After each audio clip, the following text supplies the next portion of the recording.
the 11th.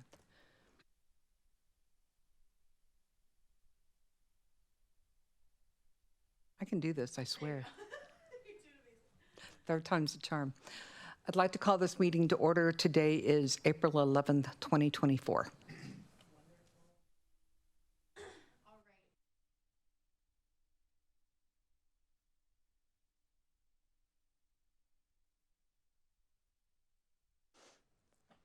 Pam Miller?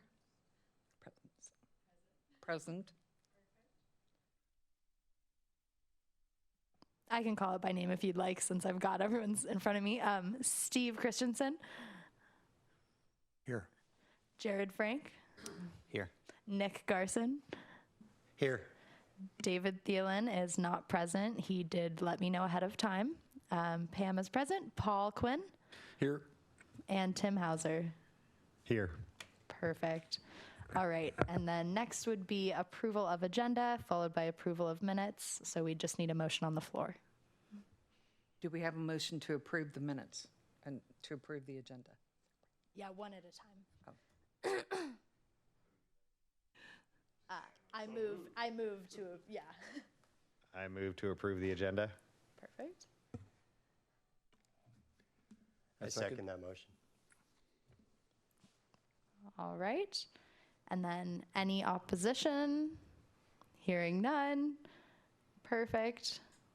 The agenda is approved. And then the minutes. We just need a motion on the floor. Usually what the first thing you do is you would ask if there are any edits to the minutes, if anybody has any comments on the minutes, then seeing none, ask for a motion, and then someone would say, so moved. Are there any additions or changes to the minutes?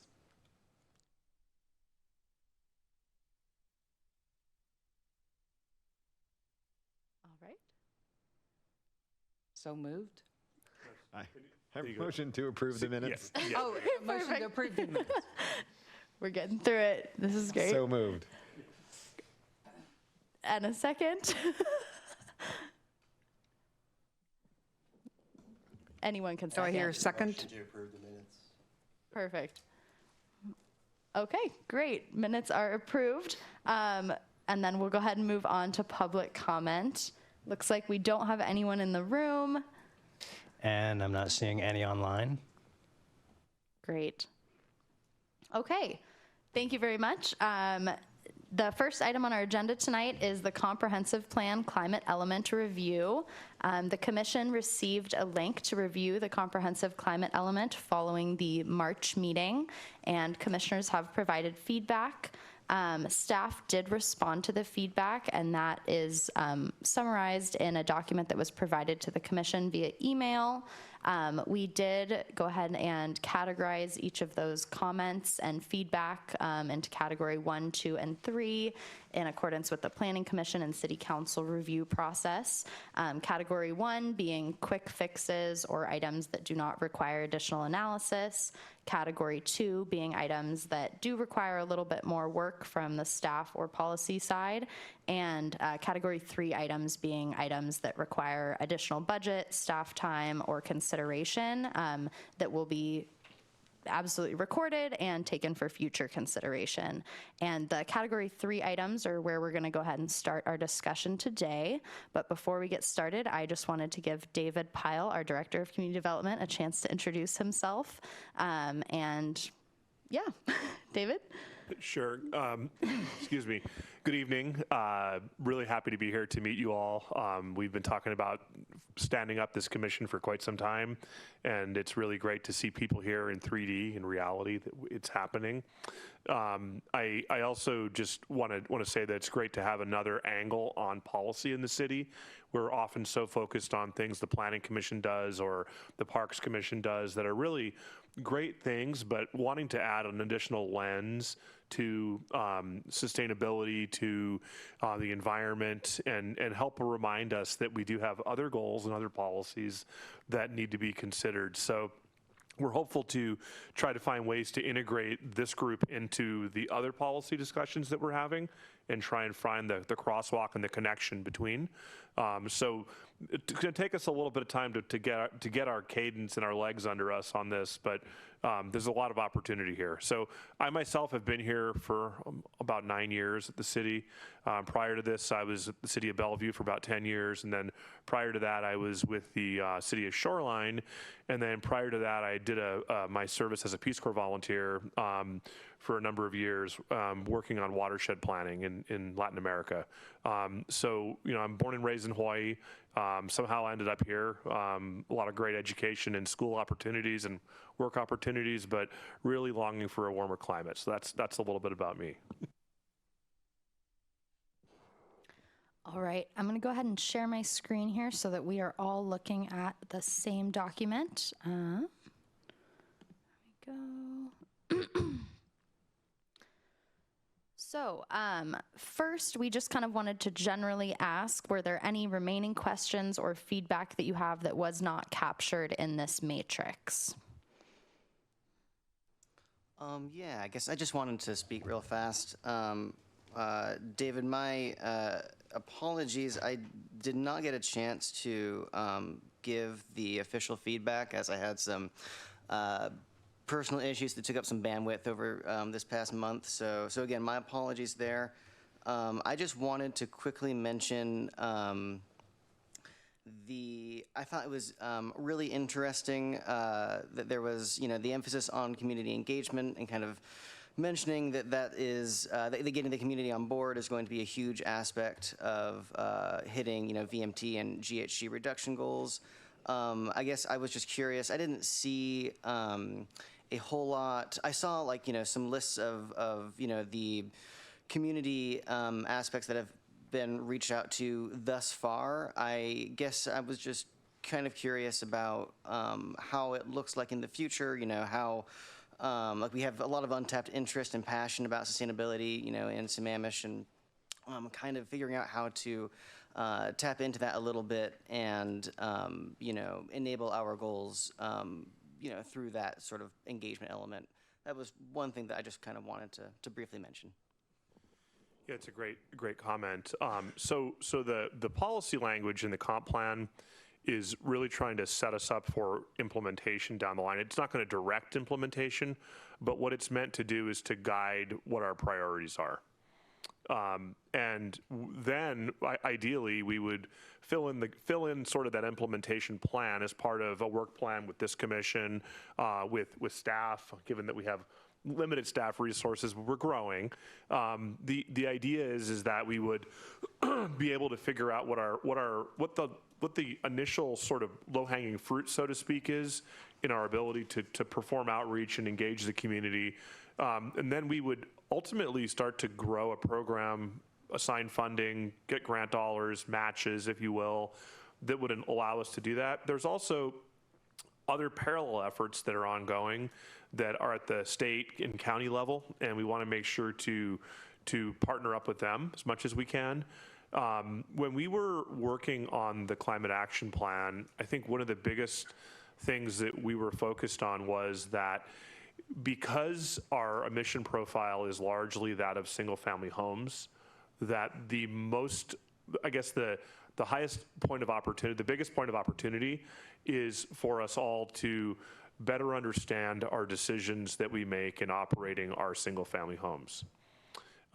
It led to, I know Steve's heard a little bit about this, but it led to my own sort of awareness as I was going through this while we were writing the climate action plan. Is our furnace went out and I had to go through the process of replacing it, and it was a gas furnace, and ended up doing electric mini split units, and have lived through that experience and on the other side of it, and what the costs are and the ups and downs of it are, and wanting people in this community who have been through that to help share that. That's just one example, right? Is trying to create a grassroots level awareness about the options you have in operating your home. That's just an example.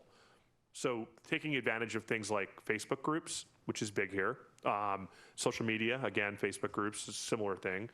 and other recommendations that you all have about the fabric of the community and how it's interwoven. So we're hoping to get some help from you all and from others in the community about how best to reach out and connect people to information, to help them understand what their options are, what the pros and cons, the realistic pros and cons, not just the things we want to tell them, but the reality of some of these choices they have in front of them in the next, whether it be a year, 5 years, 20 years. Homeownership is generally speaking, a long-term contract with your home, right? So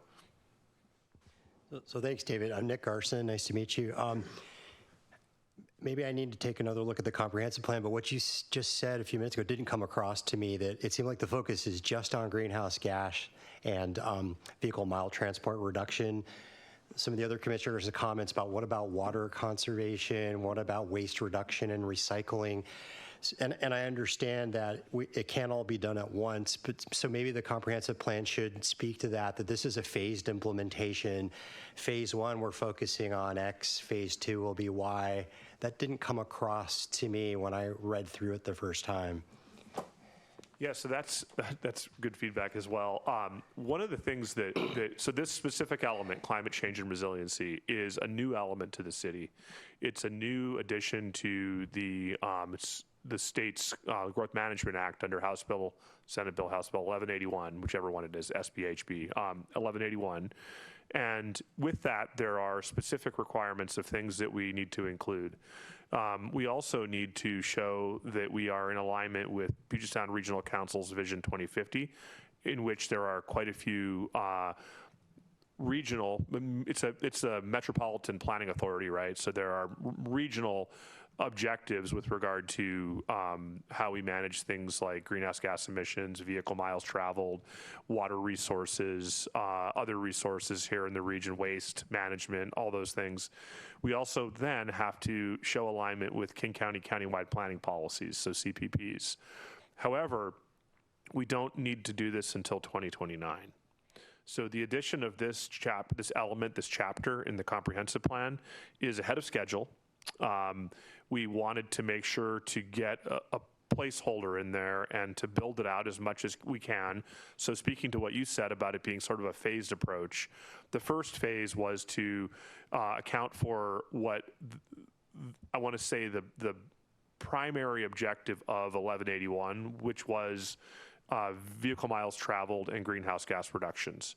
And we as a city are going to have to be reporting out to the region and the state going forward on our success in achieving reduction goals. So we wanted to get started on that, get it in the plan and start doing the reporting now, because that's going to be helpful later. We do anticipate continuing to build out the balance of the climate change and resiliency element requirements, which include things like water resources, resiliency, equity for access to resources. There's a whole list that's in there under whatever the RCW. It's RTW 3670A, but I don't know which subsection.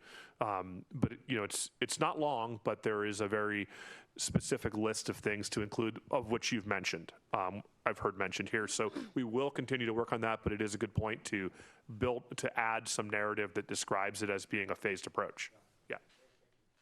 Absolutely. And just to add on there, the actual wording of that element and the climate change and resiliency goal is to adapt to and mitigate the effects of a changing climate, support reductions in greenhouse gas emissions and per capita vehicle miles traveled, prepare for climate impact scenarios, foster resiliency to climate impacts and natural hazards, et cetera. So those are the first items mentioned. And then, as David said, we're going to continue building it out.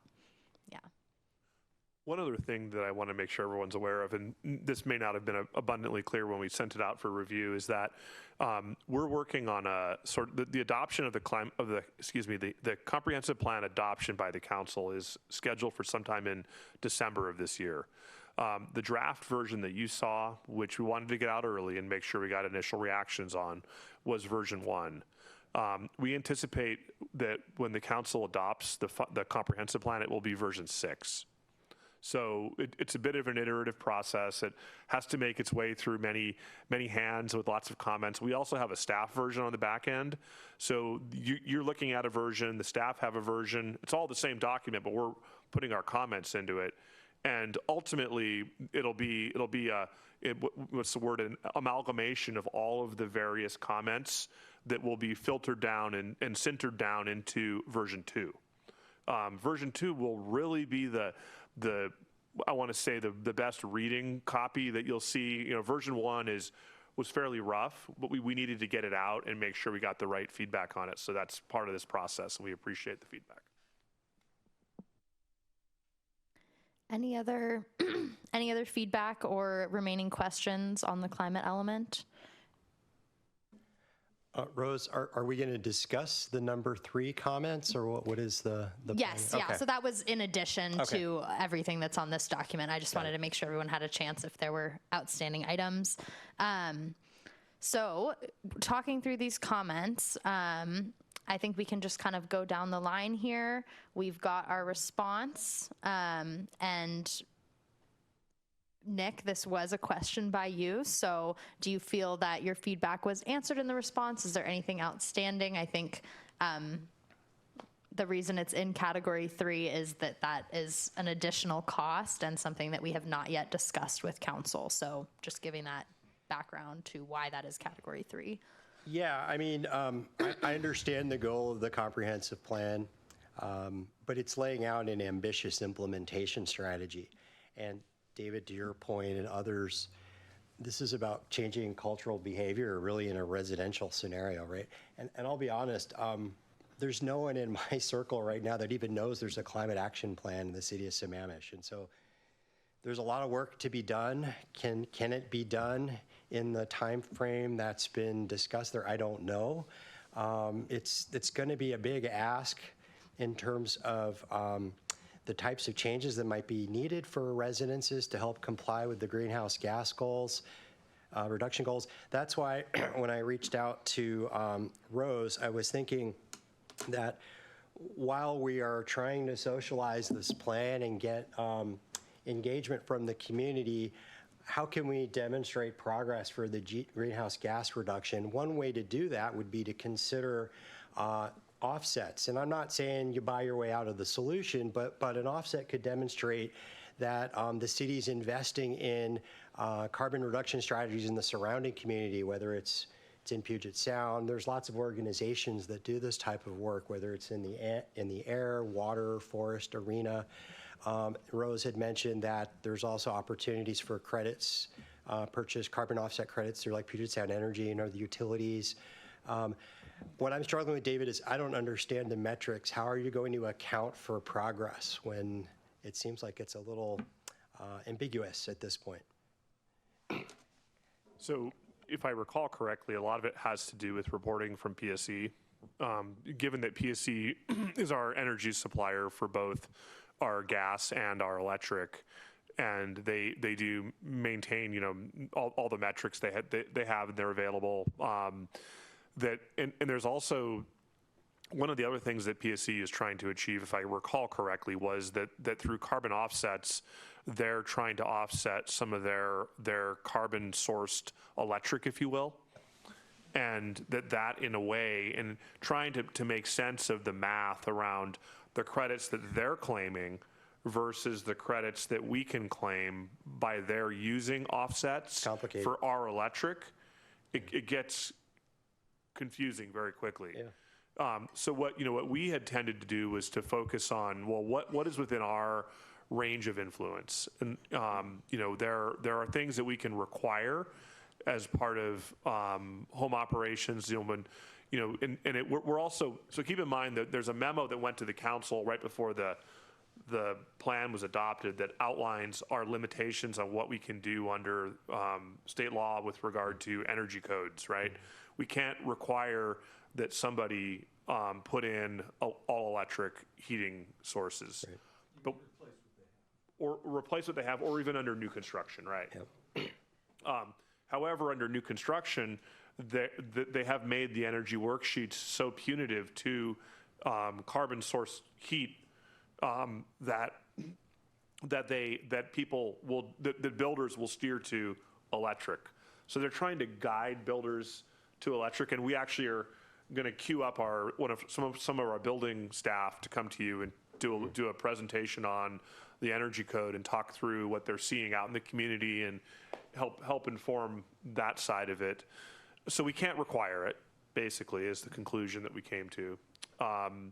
But we can incentivize it, and we can try to connect people to programs, and we can try and educate on it, and we can work with PSE to, one of the great things about going to heat pumps here is that you get some credits, right? I'm on City Light, and I have PSE. I didn't get those credits. So that's a benefit here that you all would have because you use PSE for both your gas energy source and your electric energy source. I think the way we looked at it, so the goal was set by the council. We did provide some feedback on what our counterpart cities were doing, what K4C was doing, what the state was doing, and we asked them, given what you know about what our neighbors are doing, where do you want to set your goals? And there was a moment where there was a voice on the council that said we need to definitely be setting our goals at least as high, if not higher, than what our neighbors are doing. So we ended up with a goal that was just a little bit higher than the most aggressive. So we now have the most aggressive goal. And one way to think about that is that it's whether or not you meet the goal, it's a goal. And I think the goal was set at an aggressive tone or an aggressive level because they wanted to set the tone for urgency. That'll bring us to our next one. Just want to clarify what I thought Nick was asking, which is how to quantify progress. So in my mind, I'm thinking, given that residential is so important, it seems like one of the quantifications is how many homes convert or new homes are all electric. I mean, that's a quantification. It's clearly understandable. It seems like it's a big driver to the overall number. So that is something we can track. It is something we'll know. We have that data, yes. Yeah, and then we can do it on a regular basis. And then I guess I'd ask David since we can't mandate it, it's then a question of how effective our incentives are in driving that change, and we can measure that. So we can say, okay, so we've done these incentives, and different parties, including PSC, have done these incentives, and we can evaluate their effectiveness and then consider if we want to alter course. Am I saying that right? I absolutely agree. And so the challenge here is that by doing incentives, and so say we implement the new energy code with new construction. Say we incentivize life cycle replacement. Say we incentivize other efficiency measures. We're still not going to make a dent. Yeah, because our population's not static, right? People are moving to the plateau. It's a great place to live. So if we set a target and their population increases, then it's really a percentage of whatever the population is growing at, right? So it's not the baseline. It's also the numbers, Yeah. right? The number of mechanical equipment replacement, the number of new homes being built. Yeah. And that in itself is the challenge, is trying to intercept a customer at that point in their decision-making is one thing. And we can be successful at that. But my point is that is a very small amount of that 50% reduction because it's just sheer numbers. If you look at the number, and we have 21,000 developed properties in the city. So if you look at, say we did 200 a year, that's high, right? Yeah. So you start to think about the math on that. It's just really rough math. And that I think is the challenge. And that's where we as staff say, okay, we've got this goal, this target. What are we going to do to hit it? How long did your gas furnace last? 18 years. So we have until 2050. If we do this replacement in the existing homes at 3 or 4% a year, we get there. Yep. Assuming we can convince somebody with a forced air gas to convert to a heat pump. it's the short-term goal that I think I have more. And I'm not Yeah. trying to be a pessimist or, opposing. I'm just wanting to be a realist about, what do we need to do in order to meet those goals. And I think you highlight that the 2050 goal down the line. Yeah. I agree with that. So. But my point is that the council's goal that they set last year, they didn't put a rate on it. They Right. just put an endpoint. So I'm going to assume they meant a linear progression. Right. And when you do that first order derivative of that line, you're going to end up with, I don't know, 20, 30, 40,000 metric tons per year reduction, instead of trying to bite off that whole 500,000 metric tons. And I think part of where I was going with my comment, and again, not trying to raise an alarm or anything, but really was, how do we look to things that are scalable? And where do we have that opportunity in that area of influence or cooperation? And I think that really lies with working with PSE and trying to find, and we are working with PSE, and PSE is very interested in trying to change their portfolio of energy sources and trying to change, their customers and how their customers are consuming energy. Yeah, and we're hammering out which date works best, but we're hoping to have some PSC representatives come in and talk to you so that it's coming from them, what their plans are now through 2030, now through 2050, and how they're going to, manage the increased grid capacity with this adoption of electrification, how they're going to manage electric vehicles and charging stations and availability, potentially battery storage. So what that sustainability plan looks like for them long-term, we'd like you to hear that from them. And I think that's another piece of the puzzle as well, because any of us now can go to PSE and we can purchase green energy credits, right? And that money is used to further develop alternative energy, wind, solar, whatever PSE is working on at this time. But I don't know that that counts towards the city's goal. And that's, I can't recall, so I don't want to. Yeah. But it's an interesting program. What if the city had funding to match dollars? What if the city bought as many credits as a homeowner did? Would that be a way to incentivize it? Well, then we need to find that budget stream at the city, right? And there's always a challenge with that. But I'm just thinking out loud of what are the ways that you can sort of amplify that. So, David, I appreciate your frankness. I think you're saying 2030 is a pretty unclear roadmap for us from here to there. So the only thing for me as a commissioner is I'd like us to be measuring as soon as possible this trajectory. And for me as a commissioner, obviously I'm not speaking for you all, to be able to say to the council, this trajectory is not going to get us to the goal that you set for us. And it doesn't mean, it just means we get a chance to say, can we alter course in some manner before 2030 to try to do what the council set out for us to try to accomplish. Yes. Yeah. The good news is, reporting anecdotal reports from our building inspectors are that predominantly they're seeing that gas to heat pump conversion, that is more popular than a straight gas furnace replacement. And any gas furnace replacement that is happening is a high efficiency replacement. So regardless, at the point of replacement, there is an improvement being made, but they are seeing that conversion happen more often than a standard just replacement. So that is, really good news. Trying to start to find a way to capture that data and report out on that data would be important for us. And then trying to find, I think that the other big one for me to pay attention to is how we collaborate with PSC for something that's more scalable. Because if we were able to do that, I would feel pretty comfortable with 2030 if we could understand our relationship with PSC and how we are going to achieve that by collaborating with them. Right, but to get to 2030, that would have to happen pretty quickly. Like we couldn't do that in 2029. So I think it's, collaboration is awesome, but it would have to happen pretty fast. Yeah. So I like what you're saying, David, and I know we're early days in this process, but could we establish a periodic update from the city on how we're doing against the goal, whether it's twice a year, once a year? We could figure out the frequency so we have an understanding.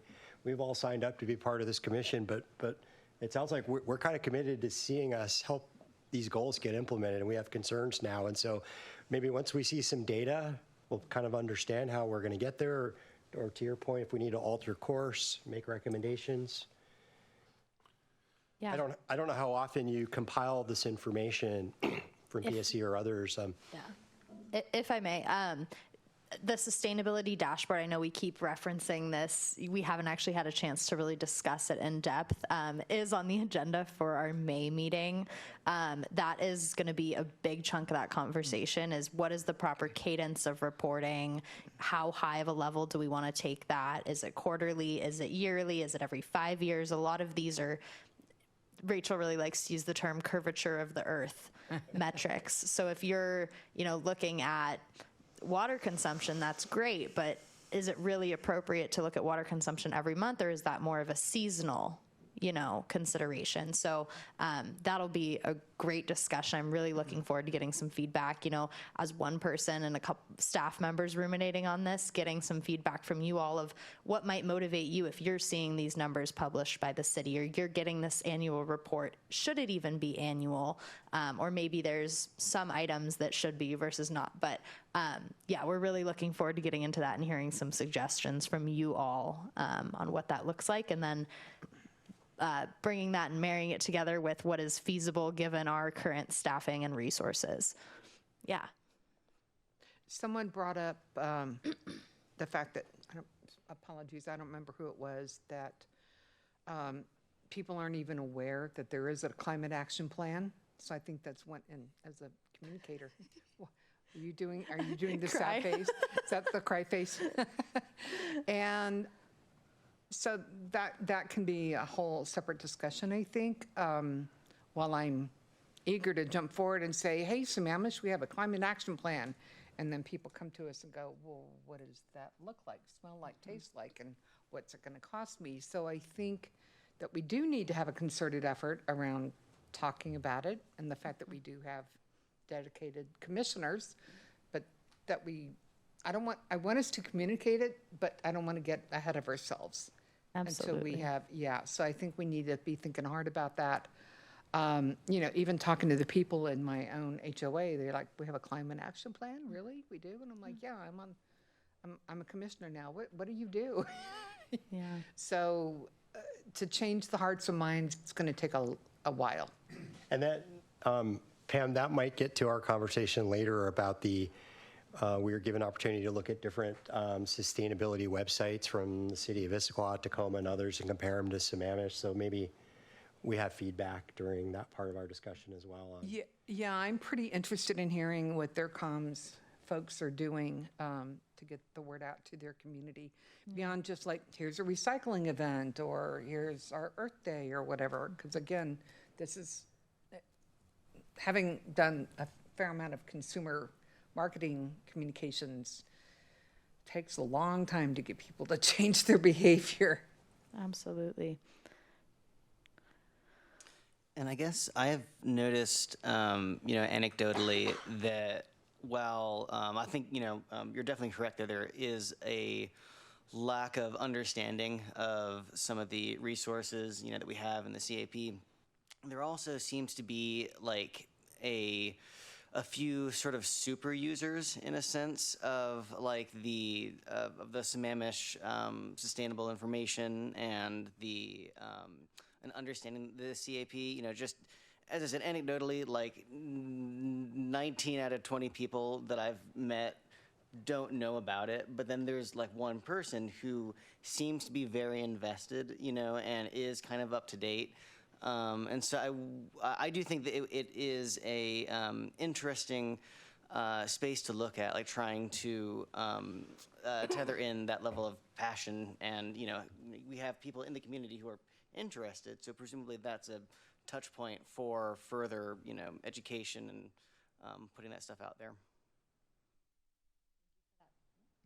Thank you for that feedback. Yeah. That could be a metric too. right? It's the number of touch points, the number of engagements that you have, and that's like a grassroots type of metric. Instead of it's not as measurable. I mean, it's measurable in one way, but if you're trying to measure a growth of a program, it's awareness, and that how do you measure that through touch points, right? What are our KPIs? Precisely. Yeah, and yeah, I totally agree with that. I think that measuring community engagement and civic engagement would be a really important sort of metadata point that would solidify aspects of the goals that we're looking at. And I think I mentioned this last time, but you know, I think that the idea of like community liaisons or CERT teams, while underused, have successfully drummed up support, for emergency response in, some communities. So that I think there are frameworks that are essentially low-hanging fruit that we could look at to, create that level of engagement and eventually create that action response that we're looking for.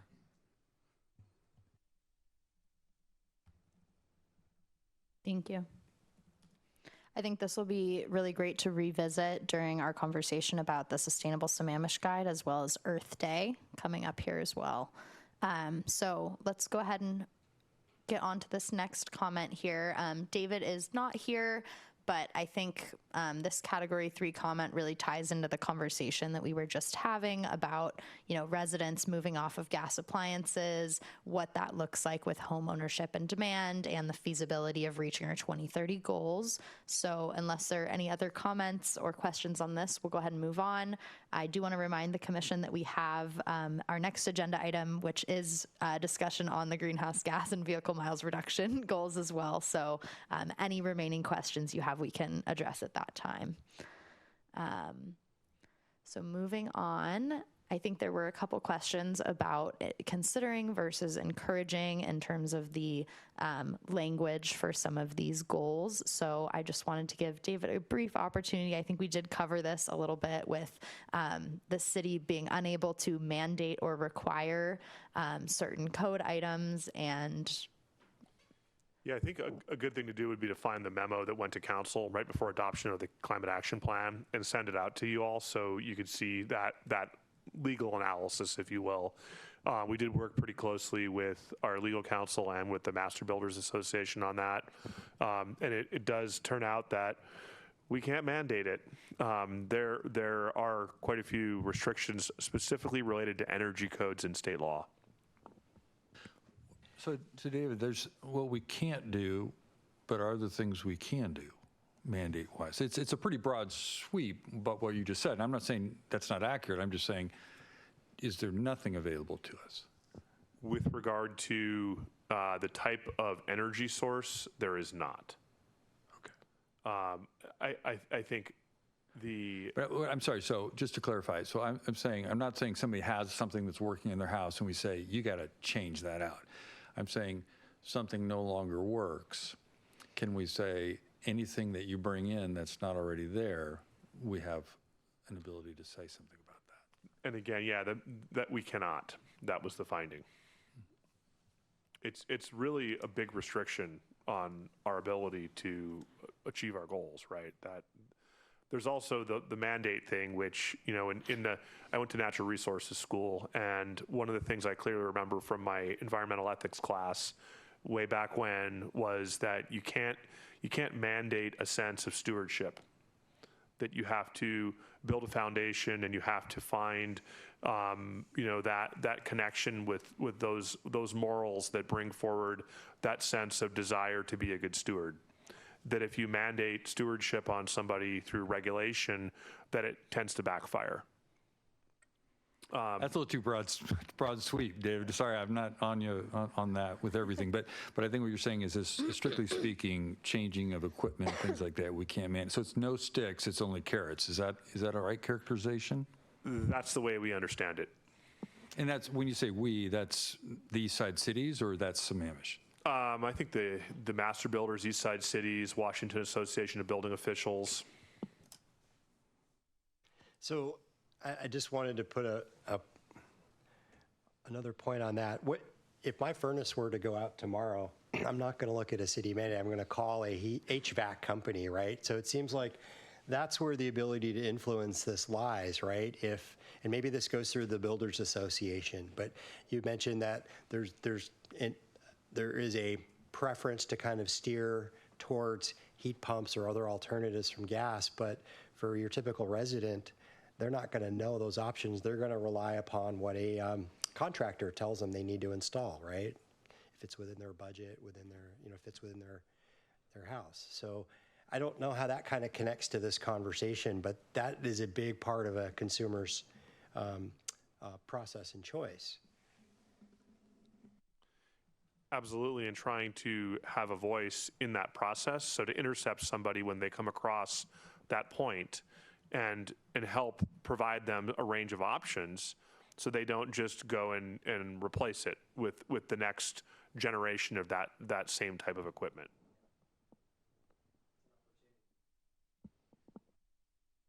Can I point something out?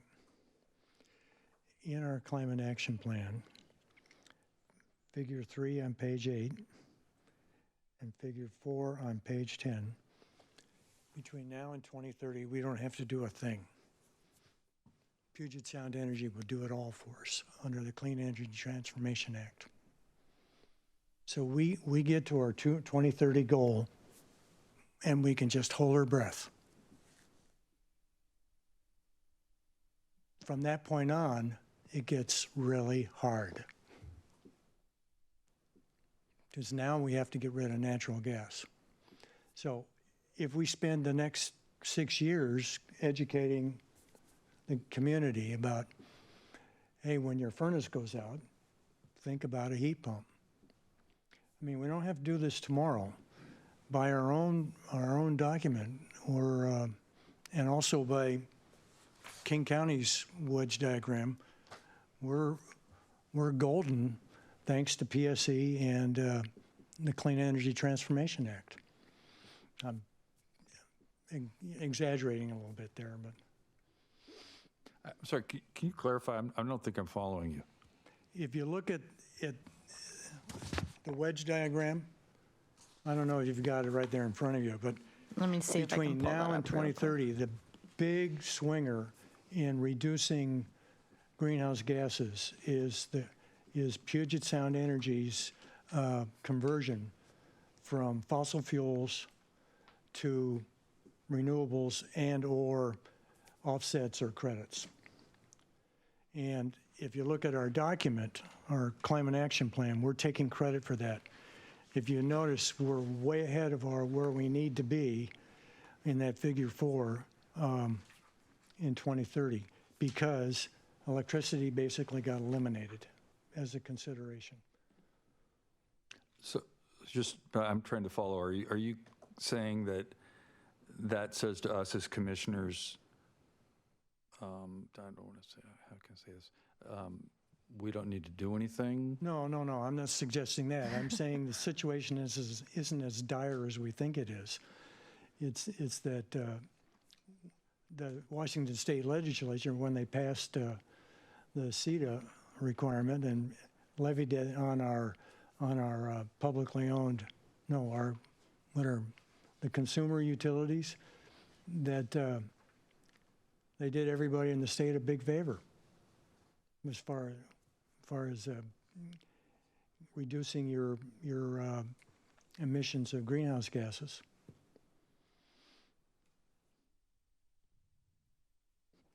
I think David made that point a little earlier about we're taking credit for. And it depends how you read into it. It's Yeah. who can take credit. And I think Commissioner Garson also raised that about, how do you, when you do the math, who's taking credit for what? Right. And the way this plan reads is exactly as Commissioner Christensen says, that,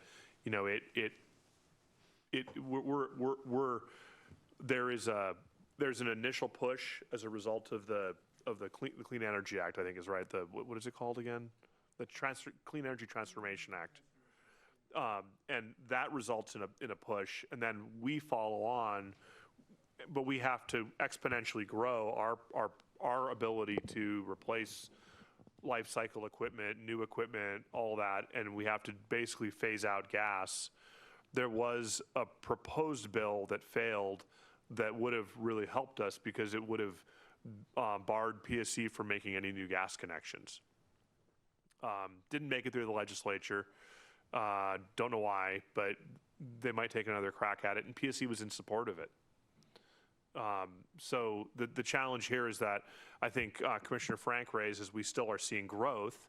So as we see growth, we get more gas connections. So as long as we're able to, through the building code and energy code, limit new gas connections, we've got the effects of the Clean Energy Transformation Act helping us remove the carbon effect of our electric sources.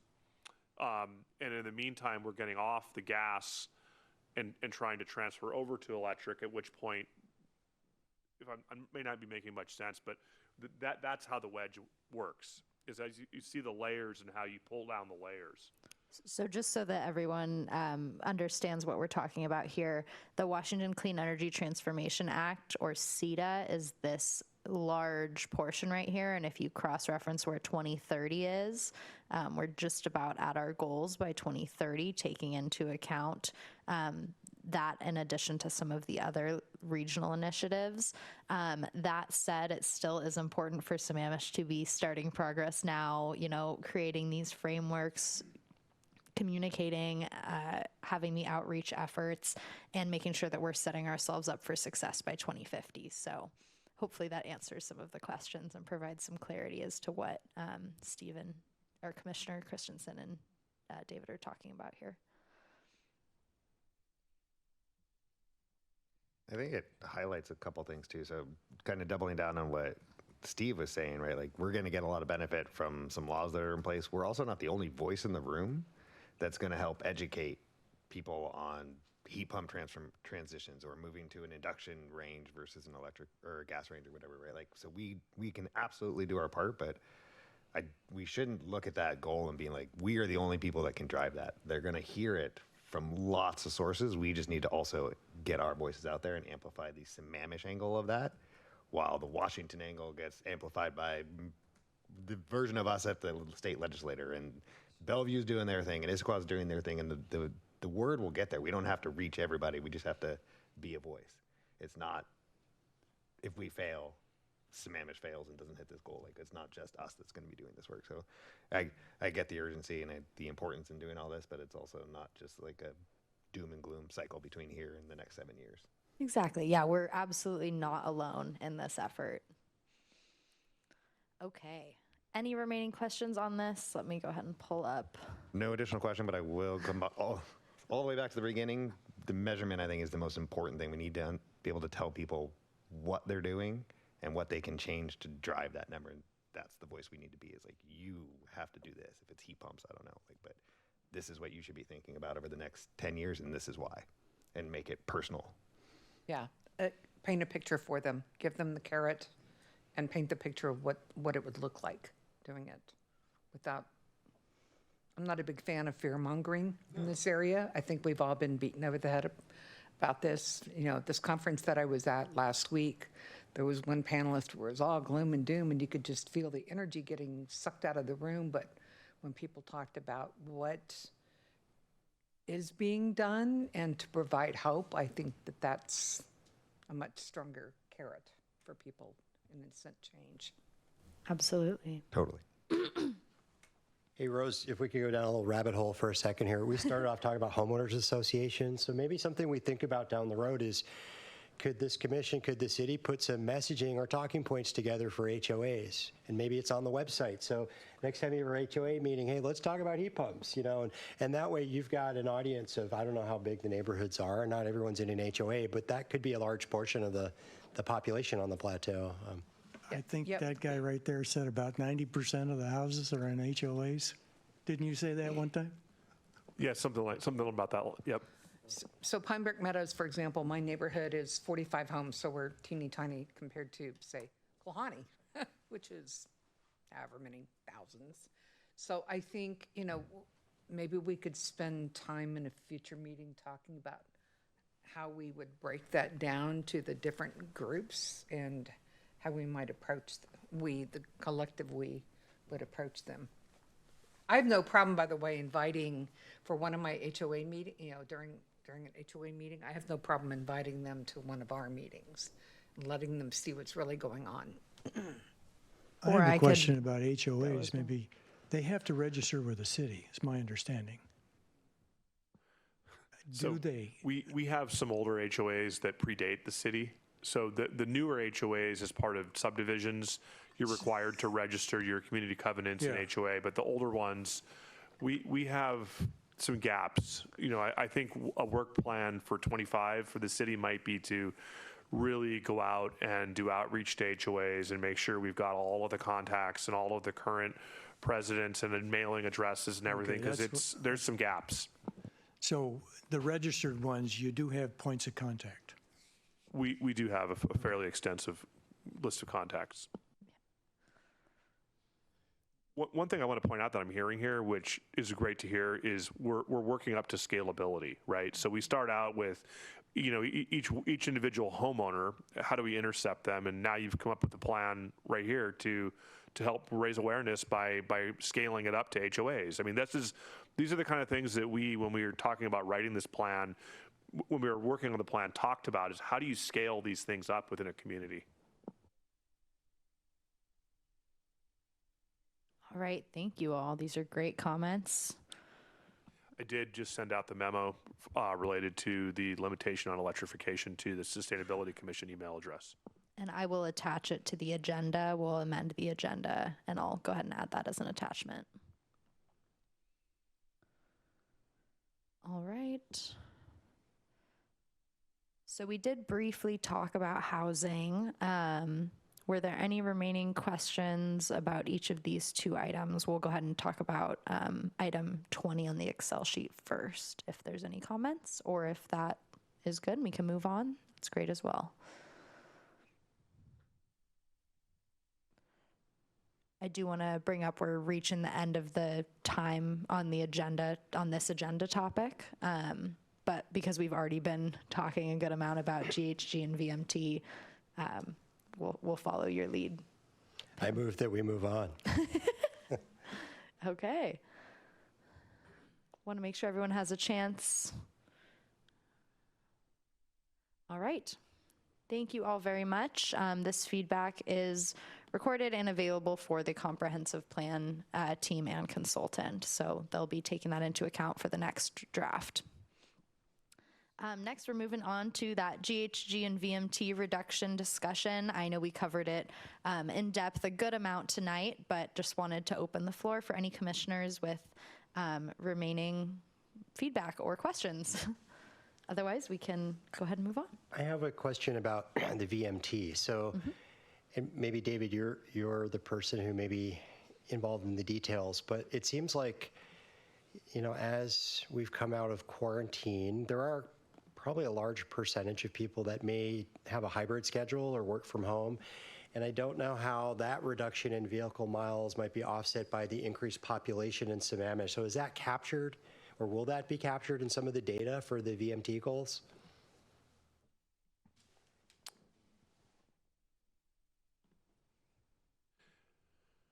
So we do have data going back to the city's incorporation, right? And we could do a look back and understand behavior based on population and number of trips. I think the challenge is trying to understand the whole COVID work from home effect and what that's actually had on the number of trips. There have been several studies on that. If you go to the balanced land use and mobility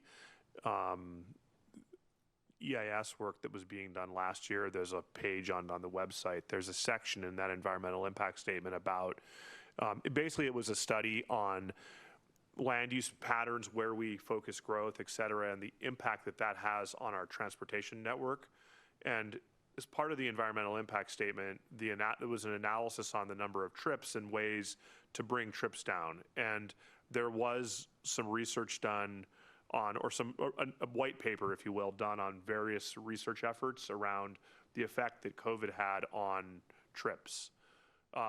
So then applying that to the pre-COVID number, and understanding how far that brought down the number of trips, seeing how that's sustained over time might help us understand where we are now versus COVID, right? And then that would help us understand how many people are working from home and the effect it has on trips. Anecdotally, it's had a huge effect.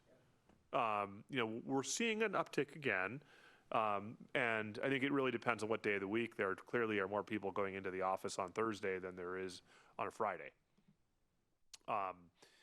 The other part of it is schools and school start times and trips around schools and school start times. And that is usually our busiest time, is in the morning and the afternoon when school starts and school lets out. We are only capturing trips in the city. We're not capturing trips out of the city, or once they leave the city, so to speak. Those are not our miles anymore. So we're really focused on intra-city trips and how that works. We are also interested regionally in our effect on trips in other cities. And it's a whole equity thing around, we don't want to cause, GHG emissions, VMT, mile trips in other cities because of the jobs to housing balance in the city. We're very different than most cities in that we have a very different ratio of jobs to housing. Bellevue, for example, has more jobs than housing. Sammamish has very few jobs compared to the housing, right? The housing supply that we have. So almost everybody here leaves the city to go to work. So what is the impact that has regionally? That's part of the comp plan, not necessarily part of the climate action plan, and it's more related to regional equity. So I guess going back to what the actual question was, which is more along the lines of how do we track going forward data? I'm hearing data is important. Is how do we track any shifts in behavior with regard to people working from home and the effect that has on the number of trips? And how do we help sustain the work from home culture? Because that is one of the biggest impacts we've seen on our vehicle trips. And I will say one of the things that the city can do from our within our control is the city has a say in whether staff telecommute or not. So as COVID has opened up, the city has maintained its telework. So that's setting an example for the community and also accounting for the city's vehicle miles traveled that, our staff and is actually within the municipal, there's the municipal actions and there's the community actions. And so that is one thing that as a municipal action, we can encourage and, talk to residents, but also what can we do with the staff that are coming from other cities and driving in, and then those miles are counting towards Sammamish. So that's another consideration that we have been working on. Yes, I'm just thinking about what other practical things can be done to help with vehicle miles. Schools are a big one. And we do have that strategy in our comprehensive plan and our transportation element. We talked about shopping last time too. Shopping. There was quite a conversation around commercial vehicle trips as well as part of the climate action plan with the council. And there is the Sammamish Parkway is identified as a freight corridor. So one of the questions that came up is how many trips does that account for, and what size vehicles are those that are going through that area, and how do we work on that regionally? As do we want that as a freight corridor, and what is our ability to influence that? And also the point we talked about last time too was, are there certain types of businesses that the city might consider encouraging to come to Sammamish in order to reduce residents having to drive, to Issaquah to a Costco or to Bellevue to whatever the store is, because obviously that plays into the VMT goals and metrics. Definitely, and we're also that's also included in the comprehensive plan in another section that where we talk about retail. retail space, services, and the desire to grow that here in the city, to cut down on those departure trips, if you will. There's a horrible term we use called retail leakage, where people go to other communities to basically provide, procure the services and things they need. And when it comes to transportation, we're of course, going to have discussions about walkability, other modes of transportation, the East Lake Sammamish Trail for bikers, and making sure there's streets are safe for pedestrians and non-vehicle modes of travel. Getting people out of their cars and onto transit, that I saw some comments in the Matrix about the last mile, or the last mile dilemma. Is how do you account for the last mile? And other cities have tried things like the bike shares. There are other options at this, but one of the biggest things from my observation is that we are a city of dead end streets, and being able to create pedestrian easements through abutting cul-de-sacs. We did this in Bellevue. It was really successful, where we did a resistance map that identified where those barriers to pedestrian mobility were. And we then prioritized the acquisition of easements across private property for public purpose. And we're able to punch through 5-foot wide trails between dead end cul-de-sacs that ultimately were able to connect cul-de-sac to cul-de-sac that made the city much more walkable. That would be a big one for schools right away, because one of the biggest things I hear from parents why their children don't walk to school is because they might only live, they might live within the zone that doesn't allow busing in terms of as a crow flies or a radius, but it would actually take their child, 3 to 4 miles to walk to the school. They might only live a mile from the school, but it would take them 3 to 4 miles to walk to the school because it's such a roundabout way to get there. That's causing trips in the city. So what are the things we can do as a city to help provide that connection to make walkable, to make walking or e-biking or, scootering or whatever it is that these kids are doing these days an alternative that's comparable to their parents driving them somewhere? So how would that's a great point. How would that intersect with the work of the commission? Like, how do you see that bike lanes and things of that sort, how would that intersect with our work? When would we weigh in on that? I think with regard to the overarching goals that the city has and continuing to elevate those as really important, and the metrics, and asking for what are the metrics that we're measuring to show our success, and being that voice around when building a road, wanting to make sure that we have a policy or an objective of including the right level of amenities with that road. So can I ask you, so I'm kind of a data guy, so like, would it be how many bike lane miles we have today? How many bike lane miles do we have at various junctures? Would you say that that's in scope? I'm trying to get a sense of, is that in scope for us to consider perhaps effectiveness in what we've been as commissioners? I think down the line, yes. The city is, as part of, I believe, its 25 work plan, looking at a pedestrian bike mobility plan, a non-motorized mobility plan. I know that Councilmember Gupta is very interested in this, and other council members are as well. It's a great opportunity for us to assess last mile, to assess cross connectivity across the city. I know we have lots of north-south routes, but very few east-west routes.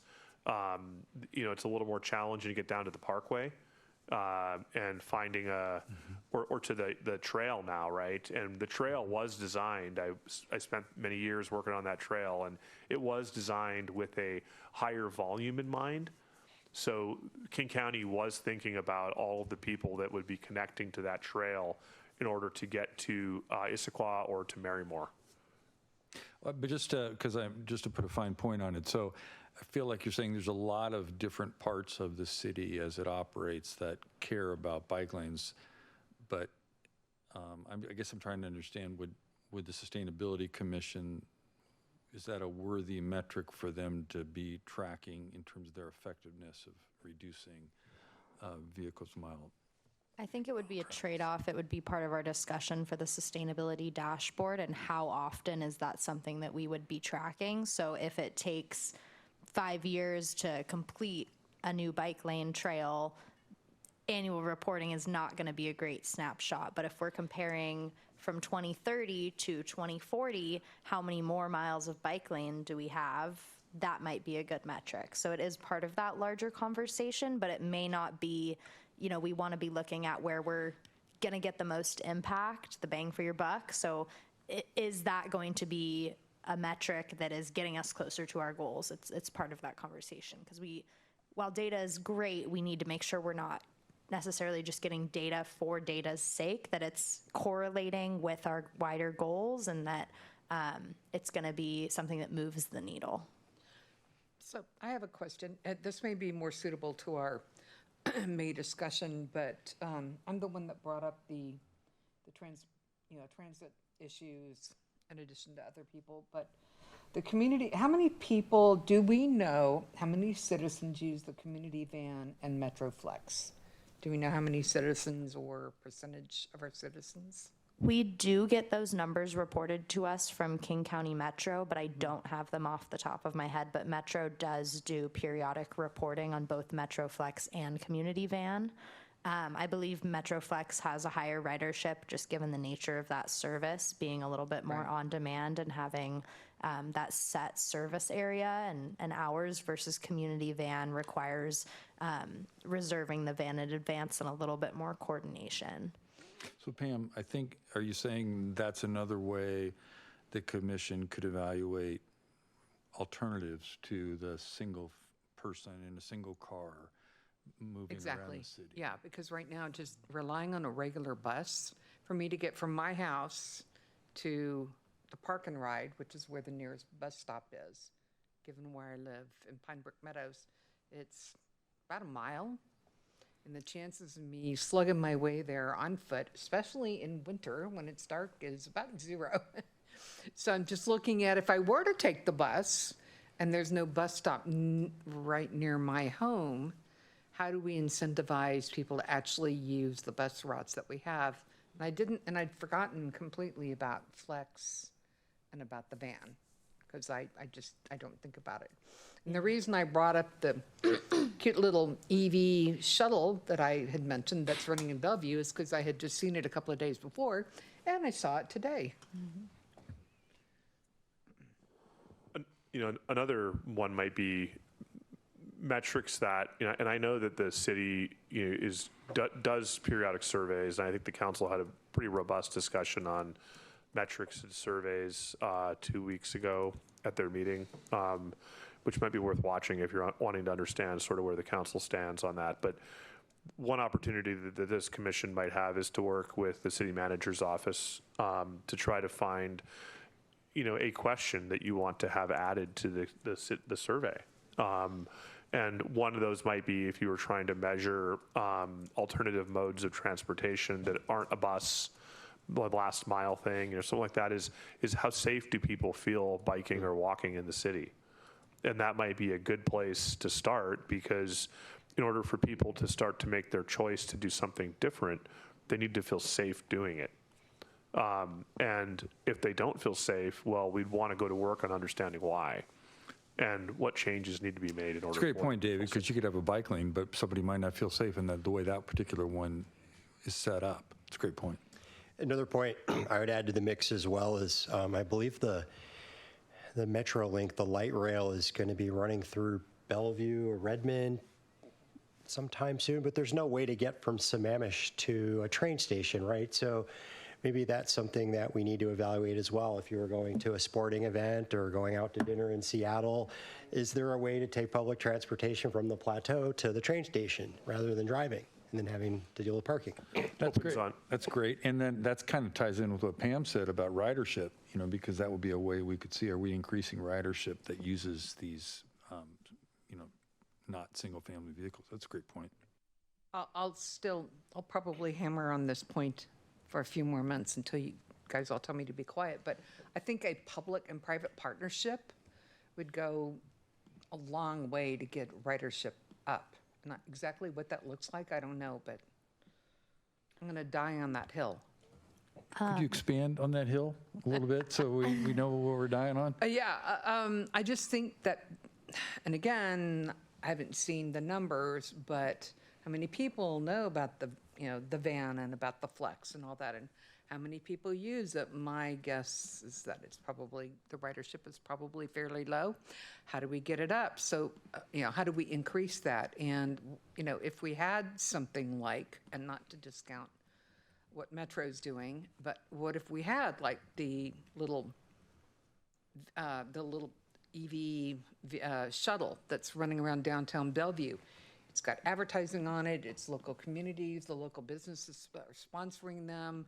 It's like a ride share, and it's pretty much subsidized by those advertisers with their wrap. They're advertising with the wrap around the vehicle, and they go all around downtown Bellevue. I saw it twice today. And it's colorful, it gets people's attention. So if there's some way, that's not necessarily a public-private partnership, but I'm just looking like, how do we get people out of cars? Especially kids doing stuff after school. How do we get them to where they need to go?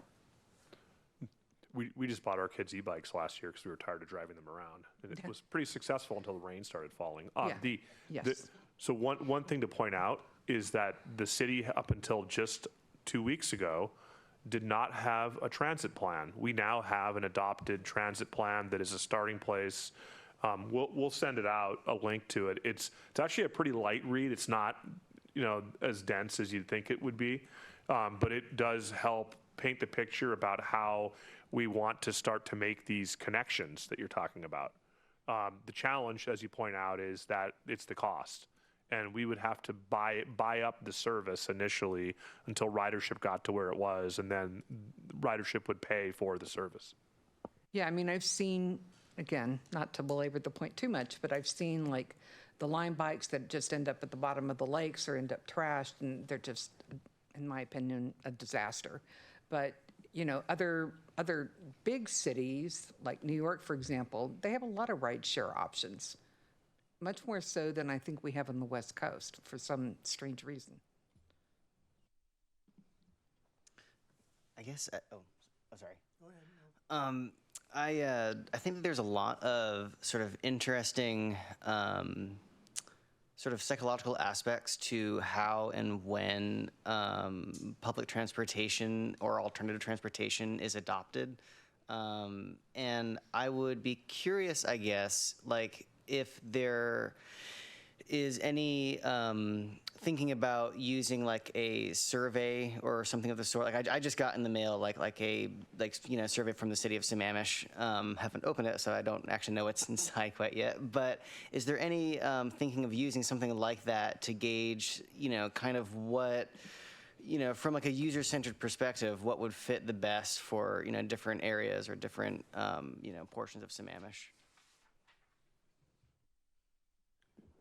I can't recall if the transit plan included some survey work. It may have, because that work extended for quite a period of time. I wasn't included. I was adjunct to that work, so I wasn't center on that. I'd have to go back and read through that. The challenge with the community survey and doing sort of an annual survey is you reach the tipping point where people just don't respond, right? If you have too many questions. So trying to figure out what the most important questions are to ask, and also not present leading questions and all the stuff that goes along with that.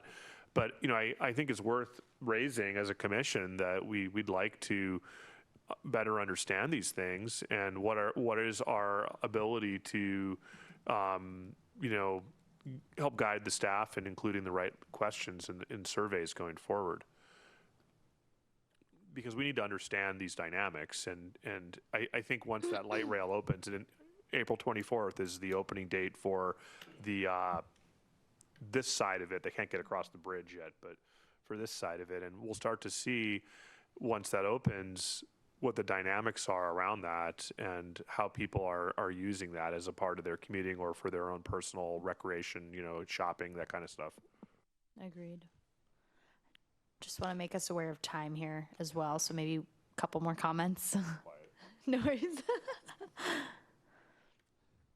I just wanted to say, Jared, or Commissioner Frank, this is also going to be part of, I'm hoping we can get to it today, our Earth Day event. So there are these opportunities to send out broad surveys to the community, and then there's also specific events which are a great opportunity to engage with community members, collect feedback, and kind of have those conversations anecdotally, as well as have them fill out, whether that's a survey on an iPad, little slips of paper, putting tokens in a bucket. There's other amazing ways that we can get, really targeted feedback, as well as kind of that broad information gathering. Cool, that makes sense. Okay, let's go ahead and move on to the East Side Climate Partnership. I did send out some information about this with the agenda, but just giving a brief overview for the commission. The East Side Climate Partnership is a group of local East Side cities, which includes the city of Redmond, Issaquah, Kirkland, Bellevue, and Mercer Island. These cities work collaboratively on programs that reduce local sources of climate pollution and advance their collective sustainability efforts. Excuse me. Sammamish submitted a letter of intent to join the East Side Climate Partnership, or ECP, in January of 2024, and we will be seeking authorization from City Council to join the interlocal agreement associated with the East Side Climate Partnership at the April 16th council meeting. We did give the commission a chance to review the interlocal agreement, and we would like, staff would like the commission tonight to vote on a recommendation to council for that April 16th meeting that I will be taking to council as part of my presentation.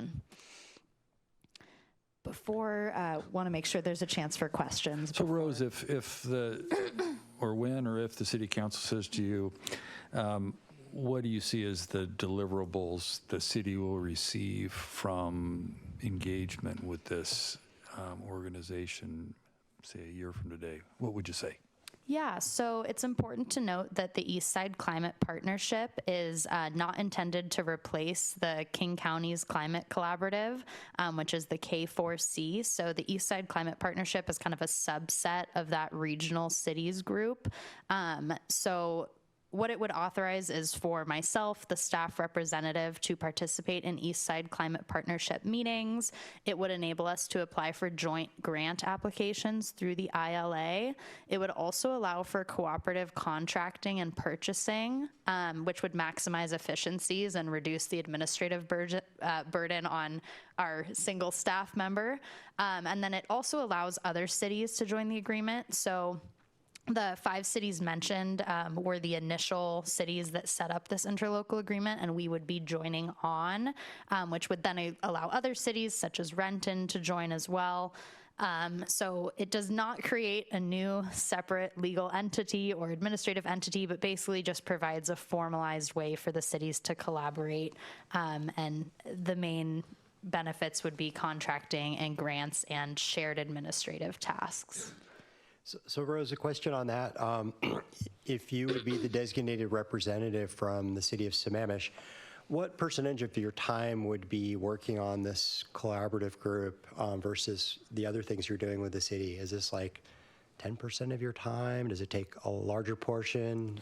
Yeah, so there's monthly meetings, and I believe the ILA specifies with the criteria, I think it was 10 hours a month, just about, is a loose estimate. There's some months that are going to be more intensive, and there's going to be others that there's not as much going on. What's great about the East Side Climate Partnership is there's a couple different shared initiatives. So Energy Smart East Side, I'm sure you may have heard of, which is heat pump installation and equipment cost incentive program.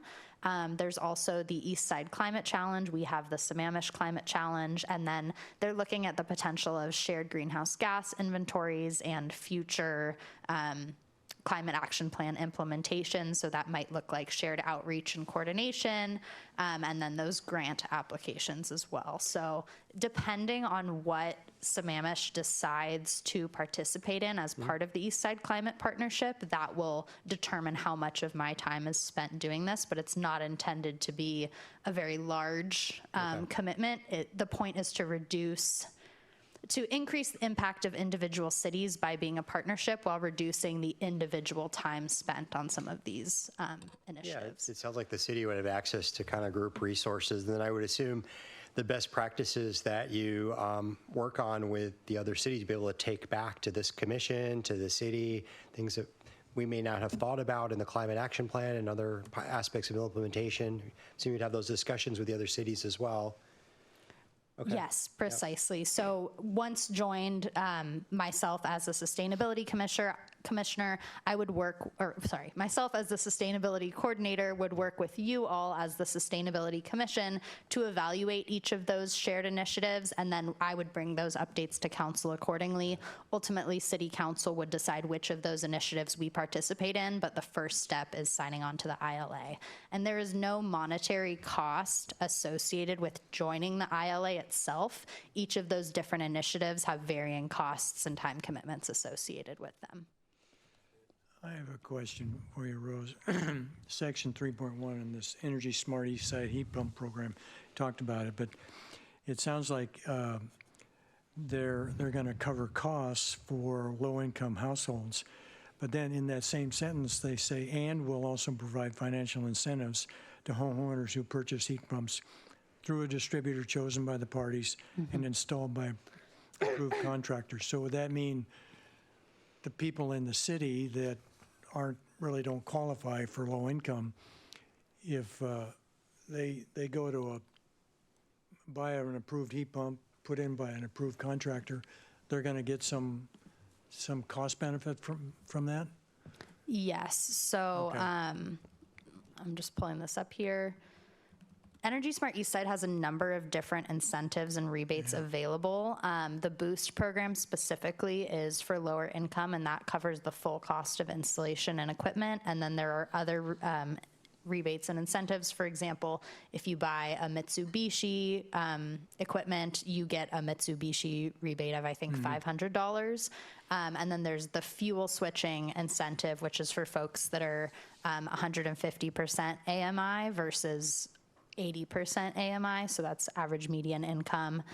So the goal of the East Side Climate Partnership with Energy Smart East Side is kind of filling that middle gap for folks that may not fully qualify for an install, but do want to get a little bit of money tacked off that top price. Okay. Excuse me. I would say, just having worked with other partnerships where we collaborate with other jurisdictions, that one of the other benefits of joining this partnership is that many of these cities are pretty heavily staffed in these areas, and there is a benefit for Rose connecting with them and having that network and ability to learn from some of the things that they have, the resources to research as we grow our programs, and we can learn from them. So there is definitely that collective benefit of being part of that group, and really it will help benefit our program in the long run. Hey, Rose, question for this. So agreed with everything that's been said about the positives. What is the negative that would make us say we should really think about maybe not doing this? I think the items for additional consideration for council are those joint initiatives. So Energy Smart East Side itself has a significant cost that the city would need to be committing to join that initiative, and that would be a separate conversation with council. Because we're in the middle of 2024, we're evaluating what that might look like if we were to join Energy Smart East Side in the mid-year versus joining in the 25-26 budget cycle. So there's a couple kind of cost considerations that we would need to think about. In terms of any negatives, I think partnership and regional collaboration is almost always a positive. I think the only thing might be a little bit of a reality check. Some of these cities, like David said, are a lot further along in their climate planning and in their building up of their sustainability programs with additional staff and resources available. So just a little bit of that reality check, I think, and alignment with Sammamish and making sure that we're on that right track, I think would be a consideration. But again, that's not a negative. That's just where we're at right now. So we're going to be up in the same conversations as Bellevue, and Bellevue has a very different makeup of their city than we do. So it's just something to think about.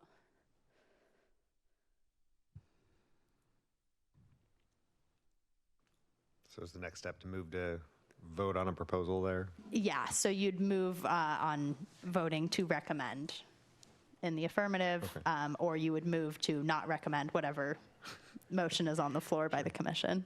I'll move to vote to recommend that we do this ILA thing. Probably a better way to say those words. I second. All right, and then Pam, you can do a vote by raise of hands or by words, and I'll go ahead and write this down. I'll agree. Raise your hands, please. All in favor? All in favor. All in favor, raising hands. I'll get this eventually. Great. Okay. And then all opposed. All right. So then the next would be the commission has moved and has voted to recommend to the city council that they authorize the city manager to sign on to the East Side Climate Partnership interlocal agreement. Thank you very much. I will be bringing that report to council on the 16th. The next item on our agenda is the Sustainable Sammamish Guide. So staff have provided example sustainability guides and pages from neighboring jurisdictions. I did want to just note great comments last time when we started this discussion. We did make note of the recommendation to include testimonials of residents and to make sure that we're targeting messaging so that it is personal to Sammamish. I wanted to just open the floor to the commission for things that you liked or disliked about these guides and any feedback on the high-level organization of the guide. I'll just be taking notes while we're having this discussion. So I'd like to start. I looked at all 5. I found the city of Tacoma's most interesting. And I would say for Sammamish, what we need to consider is kind of a push-pull approach, right? So what is key information that the city is trying to disseminate? And then what's information that the public wants to know? I'm sure maybe there's a way to query what kind of information requests the city gets from phone calls or emails or other venues. You know, I want to know about a recycling event, or, you know, how can I find information about X, Y, and Z? As it's currently laid out, I don't think it's structured like that. And I'd also recommend like 2 clicks. So city information, 2 clicks away, questions or information that a typical resident may want to find. It's easy to click through that. So I guess what I'm suggesting is that the city take a look at the kind of table of content structure on the current guide and see if it can align to those 2 objectives. Thank you.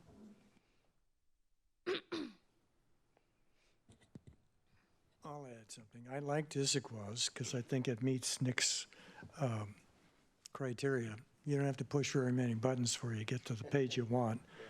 I didn't like Seattle's, and my suspicion is because they have Seattle City Light and they don't heat their houses with gas. So they've kind of solved their problem, so to speak. I really liked the EV savings calculation page on the Tacoma one, and the other 2 I didn't care for.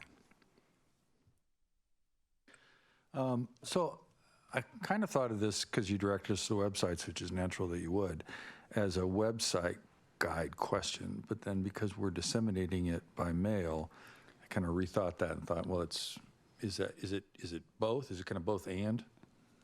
Yeah, so that's actually part of our conversation today that we would absolutely appreciate feedback on is what is the proper vessel for this? Okay. Obviously, it's not the most sustainable to be sending out paper guides to every resident, but also considering the makeup of Sammamish, that might be the best way to reach every resident and make sure that we're contacting folks that may not feel as comfortable navigating a website. Okay, so I think I liked Issaquah's, how it laid out, and I thought even if it were printed, I thought that was easier to go through. Seattle, I didn't really like the layout so much, but I did like that it included a solar setup. If you wanted to set up solar, it kind of gave you tips on that. I like that. Tacoma, I just thought was too busy. Too many click-throughs. Just it looked enormous and kind of daunting for me. I like the suggestion of using our climate action plan section breakouts in a similar way. I think that was a good idea. And anytime I think we can make things have a common layout for ourselves and our residents, I think that's great. I like the idea of a once a year mailing. That seems fine to me. I wasn't really struck by any other guides that you provided, but it was great that you did. Those were awesome. And then I thought it might be interesting in a quarterly mailing, maybe it's in the, what we send out as a city newsletter, to show families that are embracing sustainability. All of us, I think, are reluctant to make changes in our lives, and sustainability is no exception to that. But I think it'd be great to kind of highlight a family that decided to embrace it and what did they have to overcome. I think a lot of it is, creating new habits for ourselves, and I think it's great to highlight residents that have embraced a behavior that we're obviously advocating and supporting and showing that it's doable. I think that would be an interesting thing for us. Thank you. Rose, you made a comment that you were, I think you had a concern about how many Sammamish residents were internet or web savvy.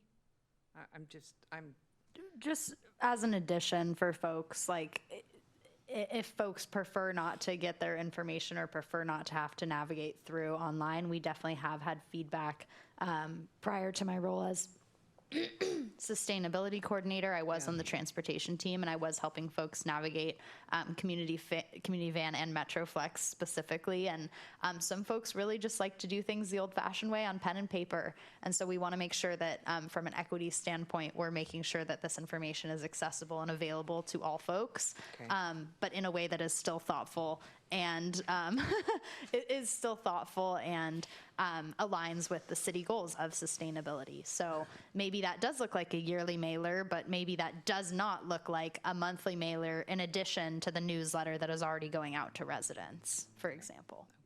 Or maybe could there be a plug in the monthly newsletter? I mean, I get that. I spend all day on a computer. The last thing I want to do is look at a website for information.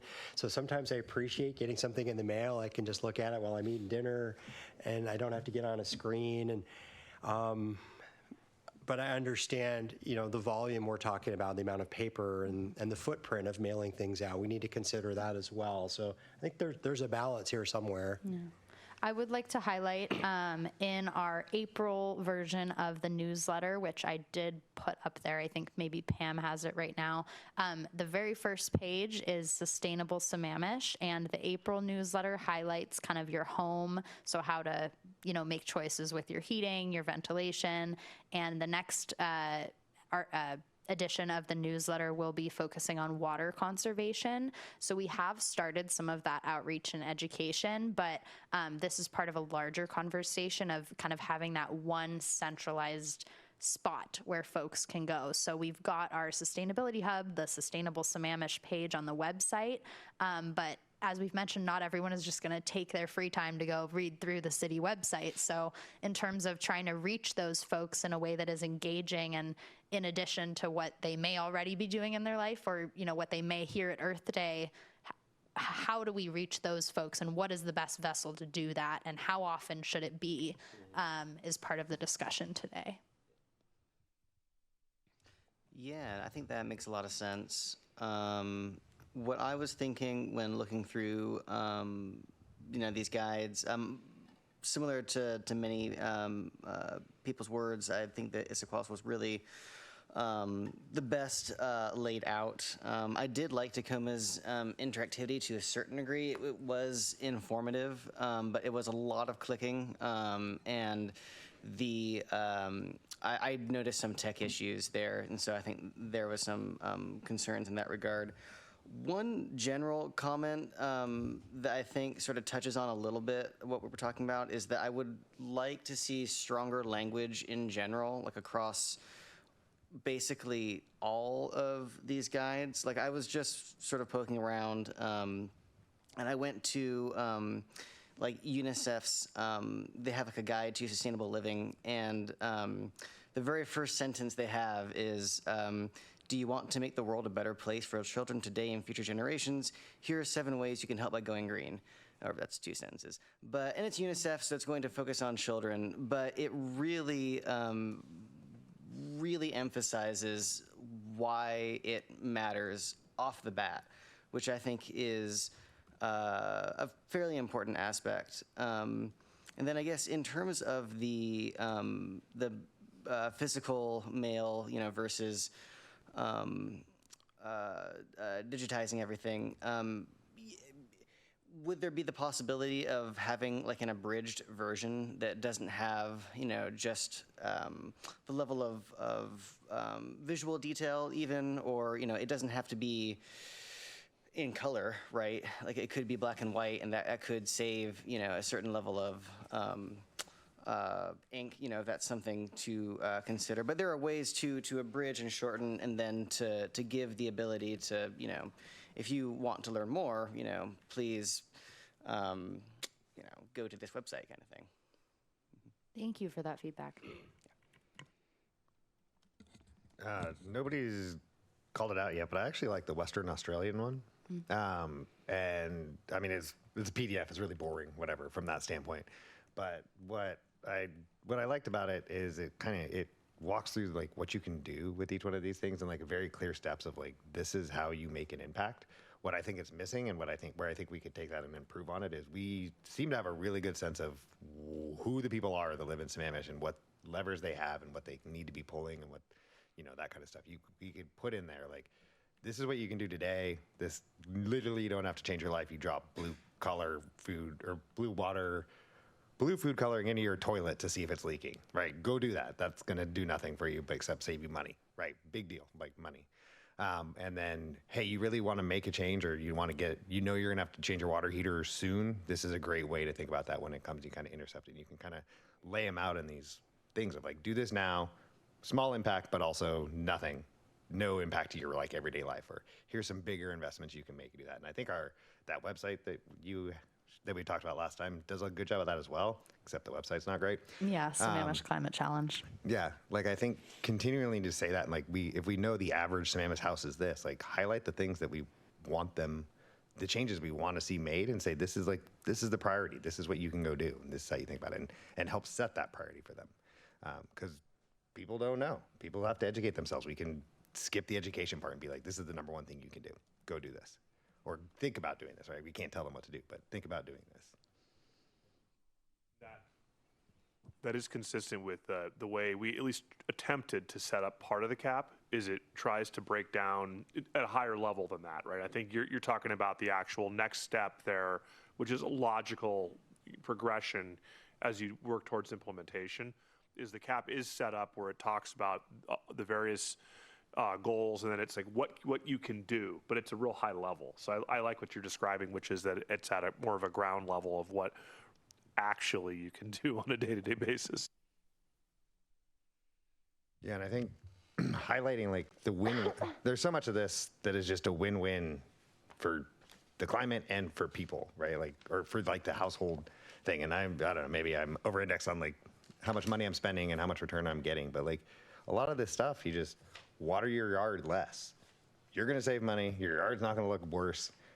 That's good for everybody, right? Like there's a lot of these just go do this thing, and it's the triple bottom line. Like I've found in my experience that being more sustainable doesn't necessarily cost more money. In some cases, actually saves money. Yeah, exactly. Usually it's more efficient. You're optimizing things, right? Yeah. Unfortunately, on the lawn watering one, because we are largely a city of homeowners associations, many homeowners associations require that you water your lawn, which is a challenge that we have. And that would be a great opportunity for partnership and collaboration with homeowners associations, which was a great suggestion brought up earlier in the meeting as well. Because that's something the city can't control, but we can absolutely influence, encourage, and educate.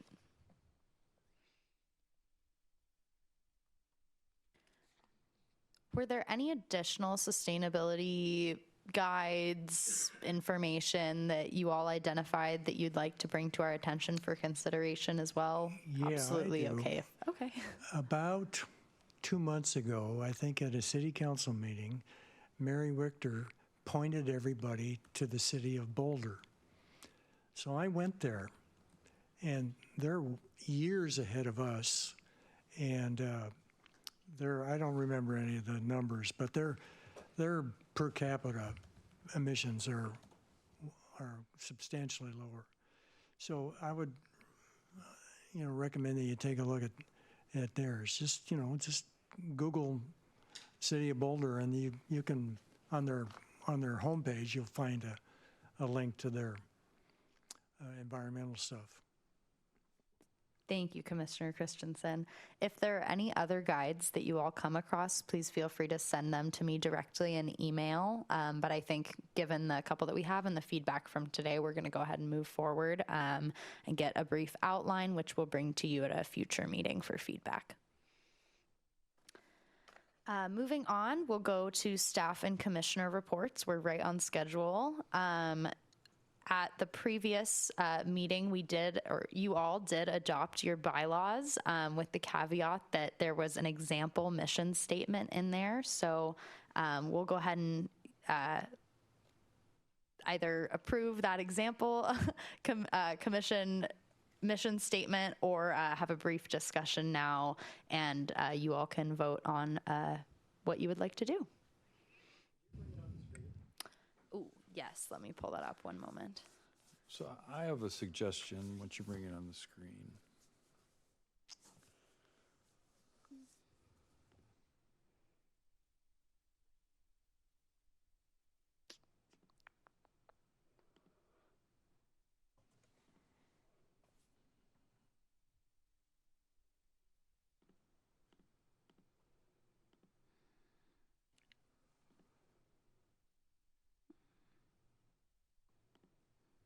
Thank you for your patience. Okay.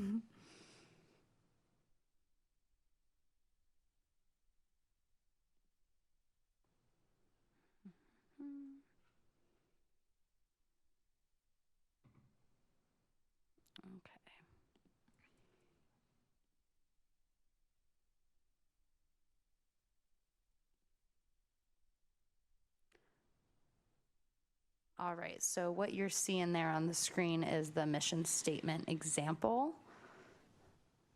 So what I suggest is that, so in the second line down, after natural environment, that we say, and promoting sustainability through initiatives and citywide policies aimed at achieving our climate action plan goals. That's my suggestion.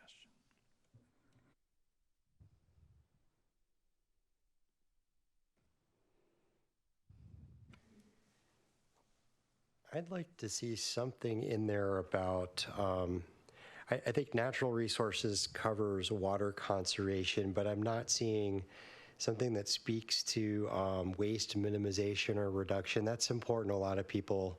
We've heard feedback from the public, I think, in our first meeting about styrofoam. And if you go to any of the recycling events, the one at Eastside Catholic last weekend, I mean, there are lots of people. So I would like to cover waste reduction somewhere in our mission statement as well. And that is in the climate action plan.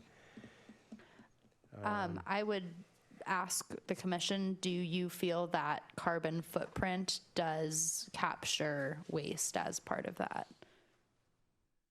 Sounds like I don't think it opening does. that to discussion. That was a question for you all to discuss. I don't think it does, just because to me it's about emissions more than other aspects, like waste reduction, water usage. Yeah, I would agree with that. I like Paul's comment of if we tie it back to the cap, we get waste, we get water, we get vehicle miles traveled, we get all the things we're focused on, and saying if we're going to do initiatives that hit those goals, not reducing carbon footprint, but hit our cap. So, David, correct me if I'm wrong, but I believe the climate action plan is a citywide policy. So that would be captured in Paul's edition of and citywide policies. We could say citywide policies and plans if that is more appropriate. Yeah, I'm just clarifying that when I see initiatives, it has a kind of a less, it's kind of a suggestion. I think initiatives are suggestions. Policies are a combination of suggestions and things that we need to require of our folks in our community. Would actions be a better word than initiatives? Yeah, I think it's important to note that the commission itself cannot set policy or enforce policy. That is It's a ultimately the mission, city so council. it's a mission to try to make recommendations, in this case to the city council, that that we think could be effective. So to me, but that's, if the other commissioners don't see it that way, that's perfectly fine. I don't quite understand.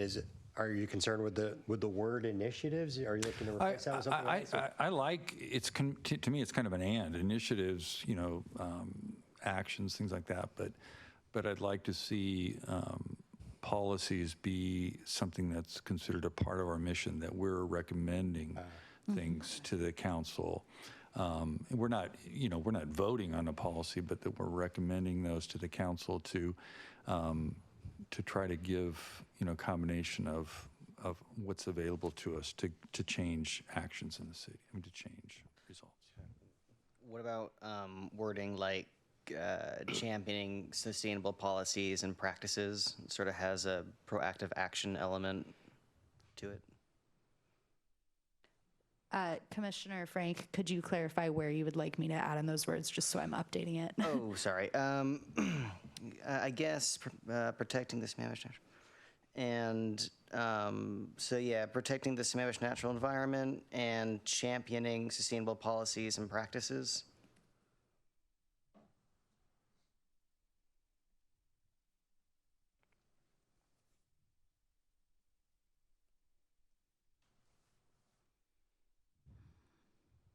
As opposed to like promoting, I guess. That's a good change. The other thing that I just wanted to mention, I would like to see, I guess, sort of who this is for, in a sense. And sorry, I'm not trying to. If you're still typing. Nope. But yeah, so I guess reducing the city's carbon footprint and preserving its unique natural resources for current and future generations, or something like that. Yeah. Great.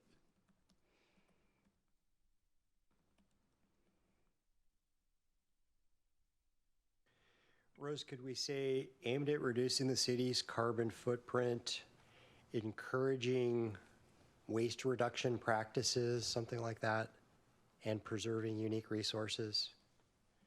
I don't know if encouraging is the right word, but. It's a great ad, like that. Yeah, okay. Okay. So now we would need a motion on the floor to vote to adopt the amended bylaws with the mission statement, or the bylaws with the amended mission statement. And this can be from anyone. I'm sorry, just to clarify the obvious, the parentheses Are would be added. taken off. You're saying read it all the way through, and that's what we're adopting. Yes, yeah. So we're adding that which is in parentheses and taking out that which is strike through. I have one comment. We've used the word practices twice. I would recommend we're championing policies and practices. We're encouraging waste reduction practices. Maybe we could find another word for We could, it could There you just, go. yeah. Okay, Great point. yeah.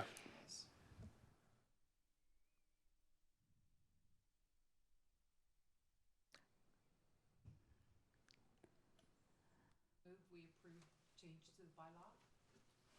I second that motion. Great. All right, we do need a vote. All in favor, raise your hand. Wonderful. And we do need all opposed as well. Just to check. All opposed? All opposed? Perfect. All right, wonderful. I will update those bylaws accordingly. Thank you all very much. The last couple items on our agenda, we do have Earth Day coming up on April 20th. That event is going to be from 11 a.m. to 2 p.m. So I wanted to put that on all of your radars. We would love to have any commissioners that are available in attendance. I'll be staffing a sustainability Thank you, Rich. I'll be staffing a sustainability booth where we will be working on educating folks on the climate action plan and providing some resources for folks to live more sustainably. We are hoping to collect some feedback from the community at that event. So the two questions that I have that I'm thinking about getting feedback on are, what would be the best way for the city to share sustainability updates with the public? And it would be multiple choice with city website, social media, and then through, anecdotal, so talking to your neighbors and friends or HOAs. And then, are you familiar with the city's recently adopted climate action plan as kind of a starting talking point? Off the top of your heads, and I'll follow up with an email so you can send me additional information or suggestions. Are there any other questions or feedback that you feel would be great to ask the community? Yeah, ask them if they're part of the climate challenge. That's a great one as well. We are going to have QR codes as we do at each of the Sustainability Commission meetings for folks to sign up as well. I definitely think we need to talk that up. Yeah.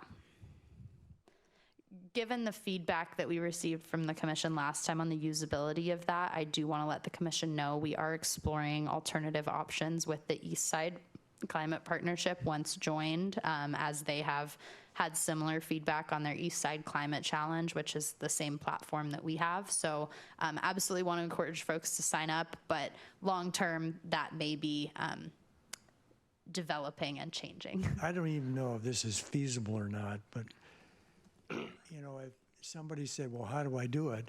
It would be great if we could help them do it right there. Mm-hmm. Yeah, that would be great. Maybe having an iPad or two for folks to sign up would be great.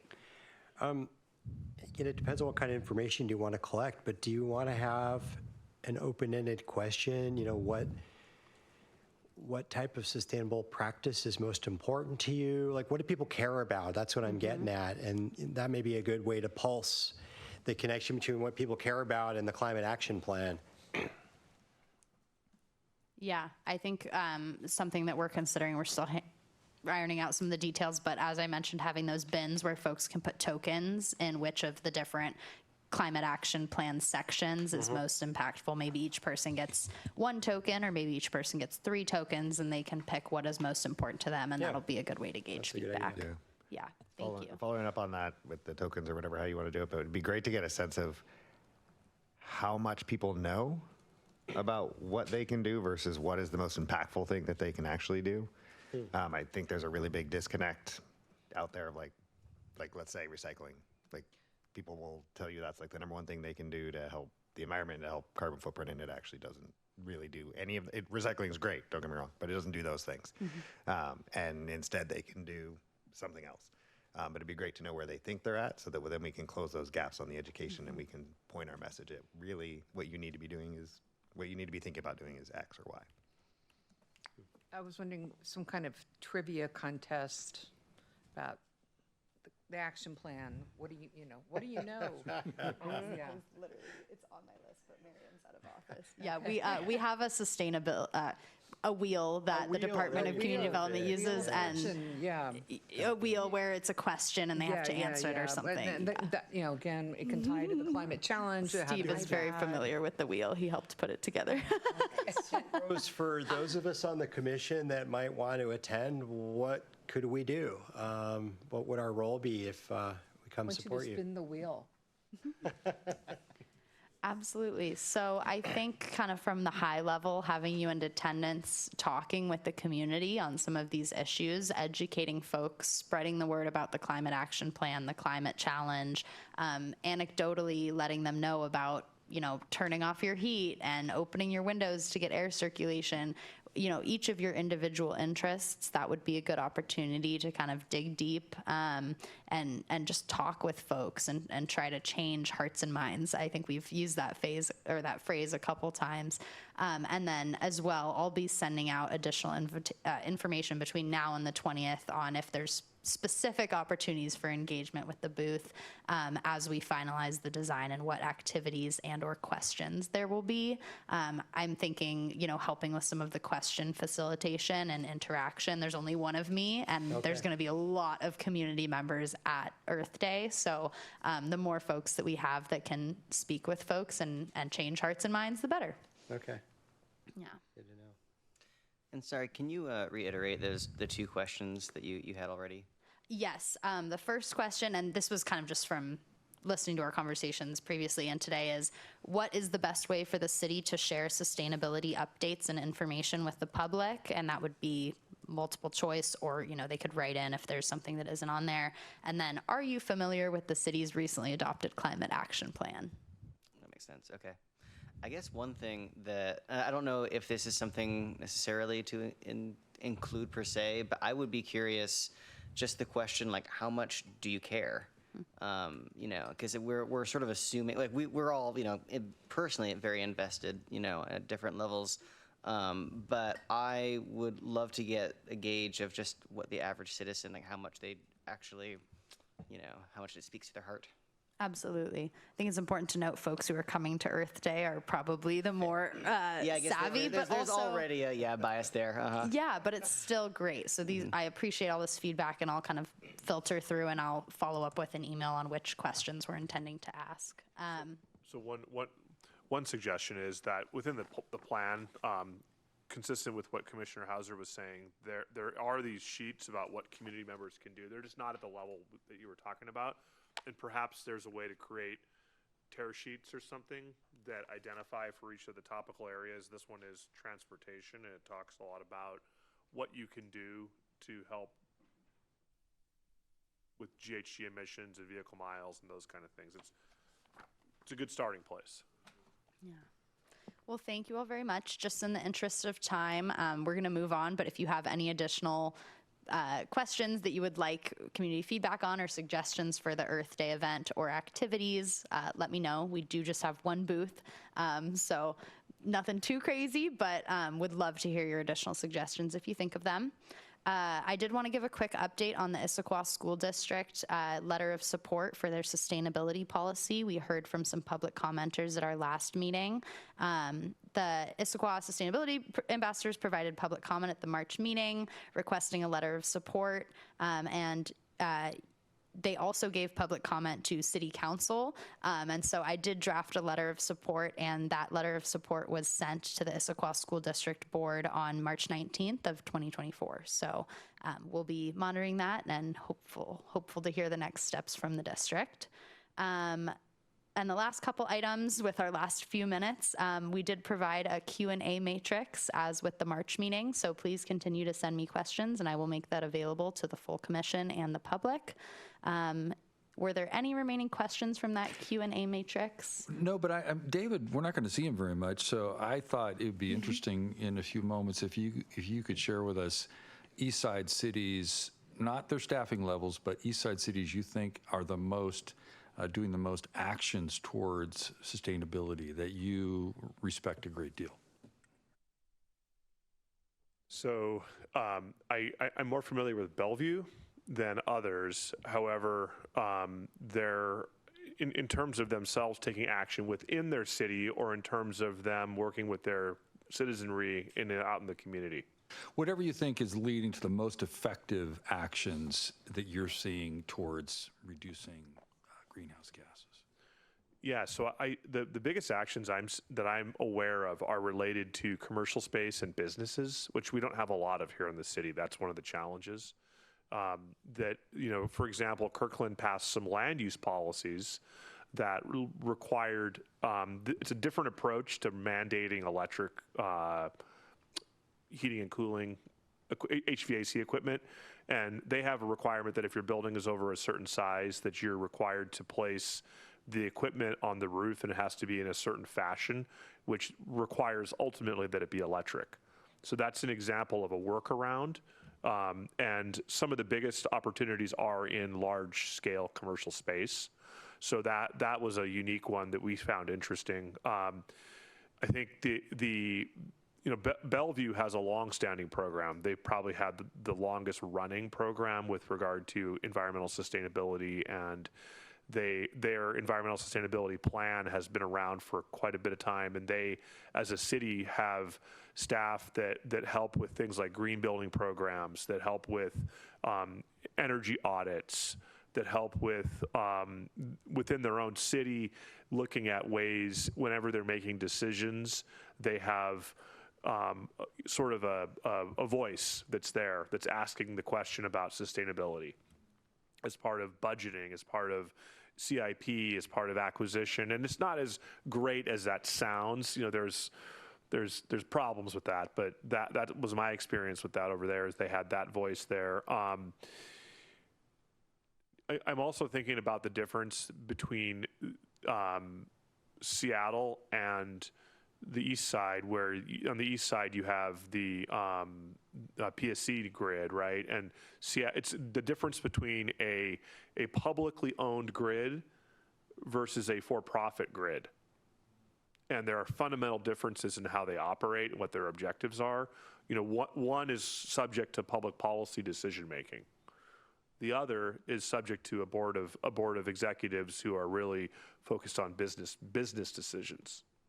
I'm not faulting them, it's a business, right? I would suggest, if you have time and you want to understand about how the east side is plumbed with electricity, is read the Energize East Side environmental impact statement.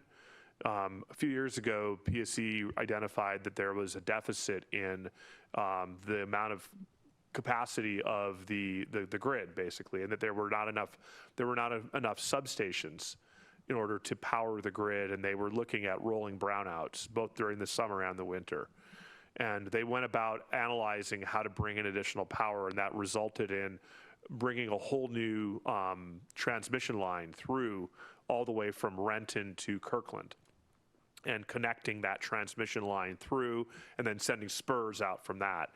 There's an analysis that was done as part of that decision-making process that I think is really eye-opening about some of the limitations of the grid. And as you talk about electrification, understanding those limitations and asking PSC those key questions when they do come to talk with you is really helpful.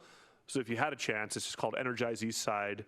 I had the pleasure of being the project manager in Bellevue for that project when I was working there prior to coming over here. And it was really, for me, really educational. It's not on the topic of sustainability, but it is on the topic of understanding how each city works and how the grid works. There's a lot of technical information in there. You could dive deep if you want to. And I can send that out to the commission as a recap email, in addition to the transportation plans. All right, well, we're a couple minutes over here. I did just want to note that we've added an item as part of staff and commissioner reports. There are staff reports, and we also want to make sure there's space for commission reports. So as we're having these discussions as a commission, you're sharing information you may have learned anecdotally through talking with residents, through doing your own research, which is great as we're talking about relevant agenda items. But we're going to try to make time at future meetings at the end for if there's something else that's on your mind or something that you think would be relevant to bring up, or a public comment that you felt needed to be addressed about a specific item. For example, the Issaquah sustainability policy that was a specific ask of the commission, that will also be included in our agenda. So with that. Oh, yes. Thank you, Rich, for the reminder. Rich, our IT video tech for council chambers, has been putting together a you know what? I'll let you speak about it yourself, Rich.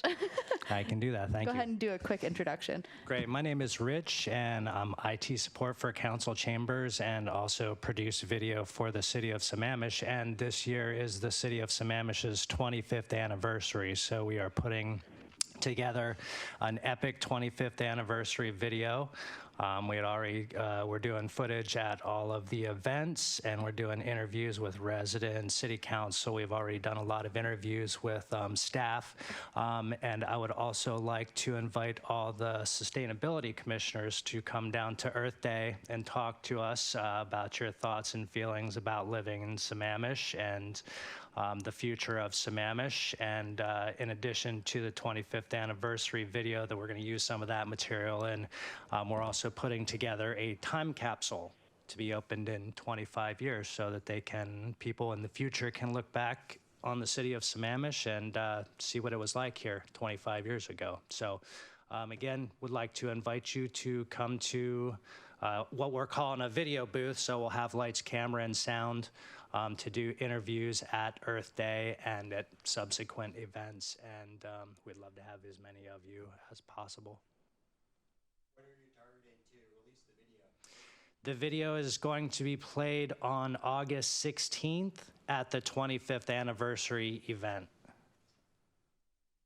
And I can include information on that event and my follow-up recap email as well so that you all have it in one place. Yeah, we do have questions that I'm going to send to Rose that are just questions on how you feel about living in Sammamish, what makes Sammamish a unique place to live, where you see the city of Sammamish in 25 years. And I'll send those to Rose. We've never gotten through all 12 questions with any one person, but some of the questions, of course. And that's it. Yep, Rose and Dave have already been under the lights, so they know what it's like. Yeah. Rich is a great interviewer. Thank you. All right. With that, all right.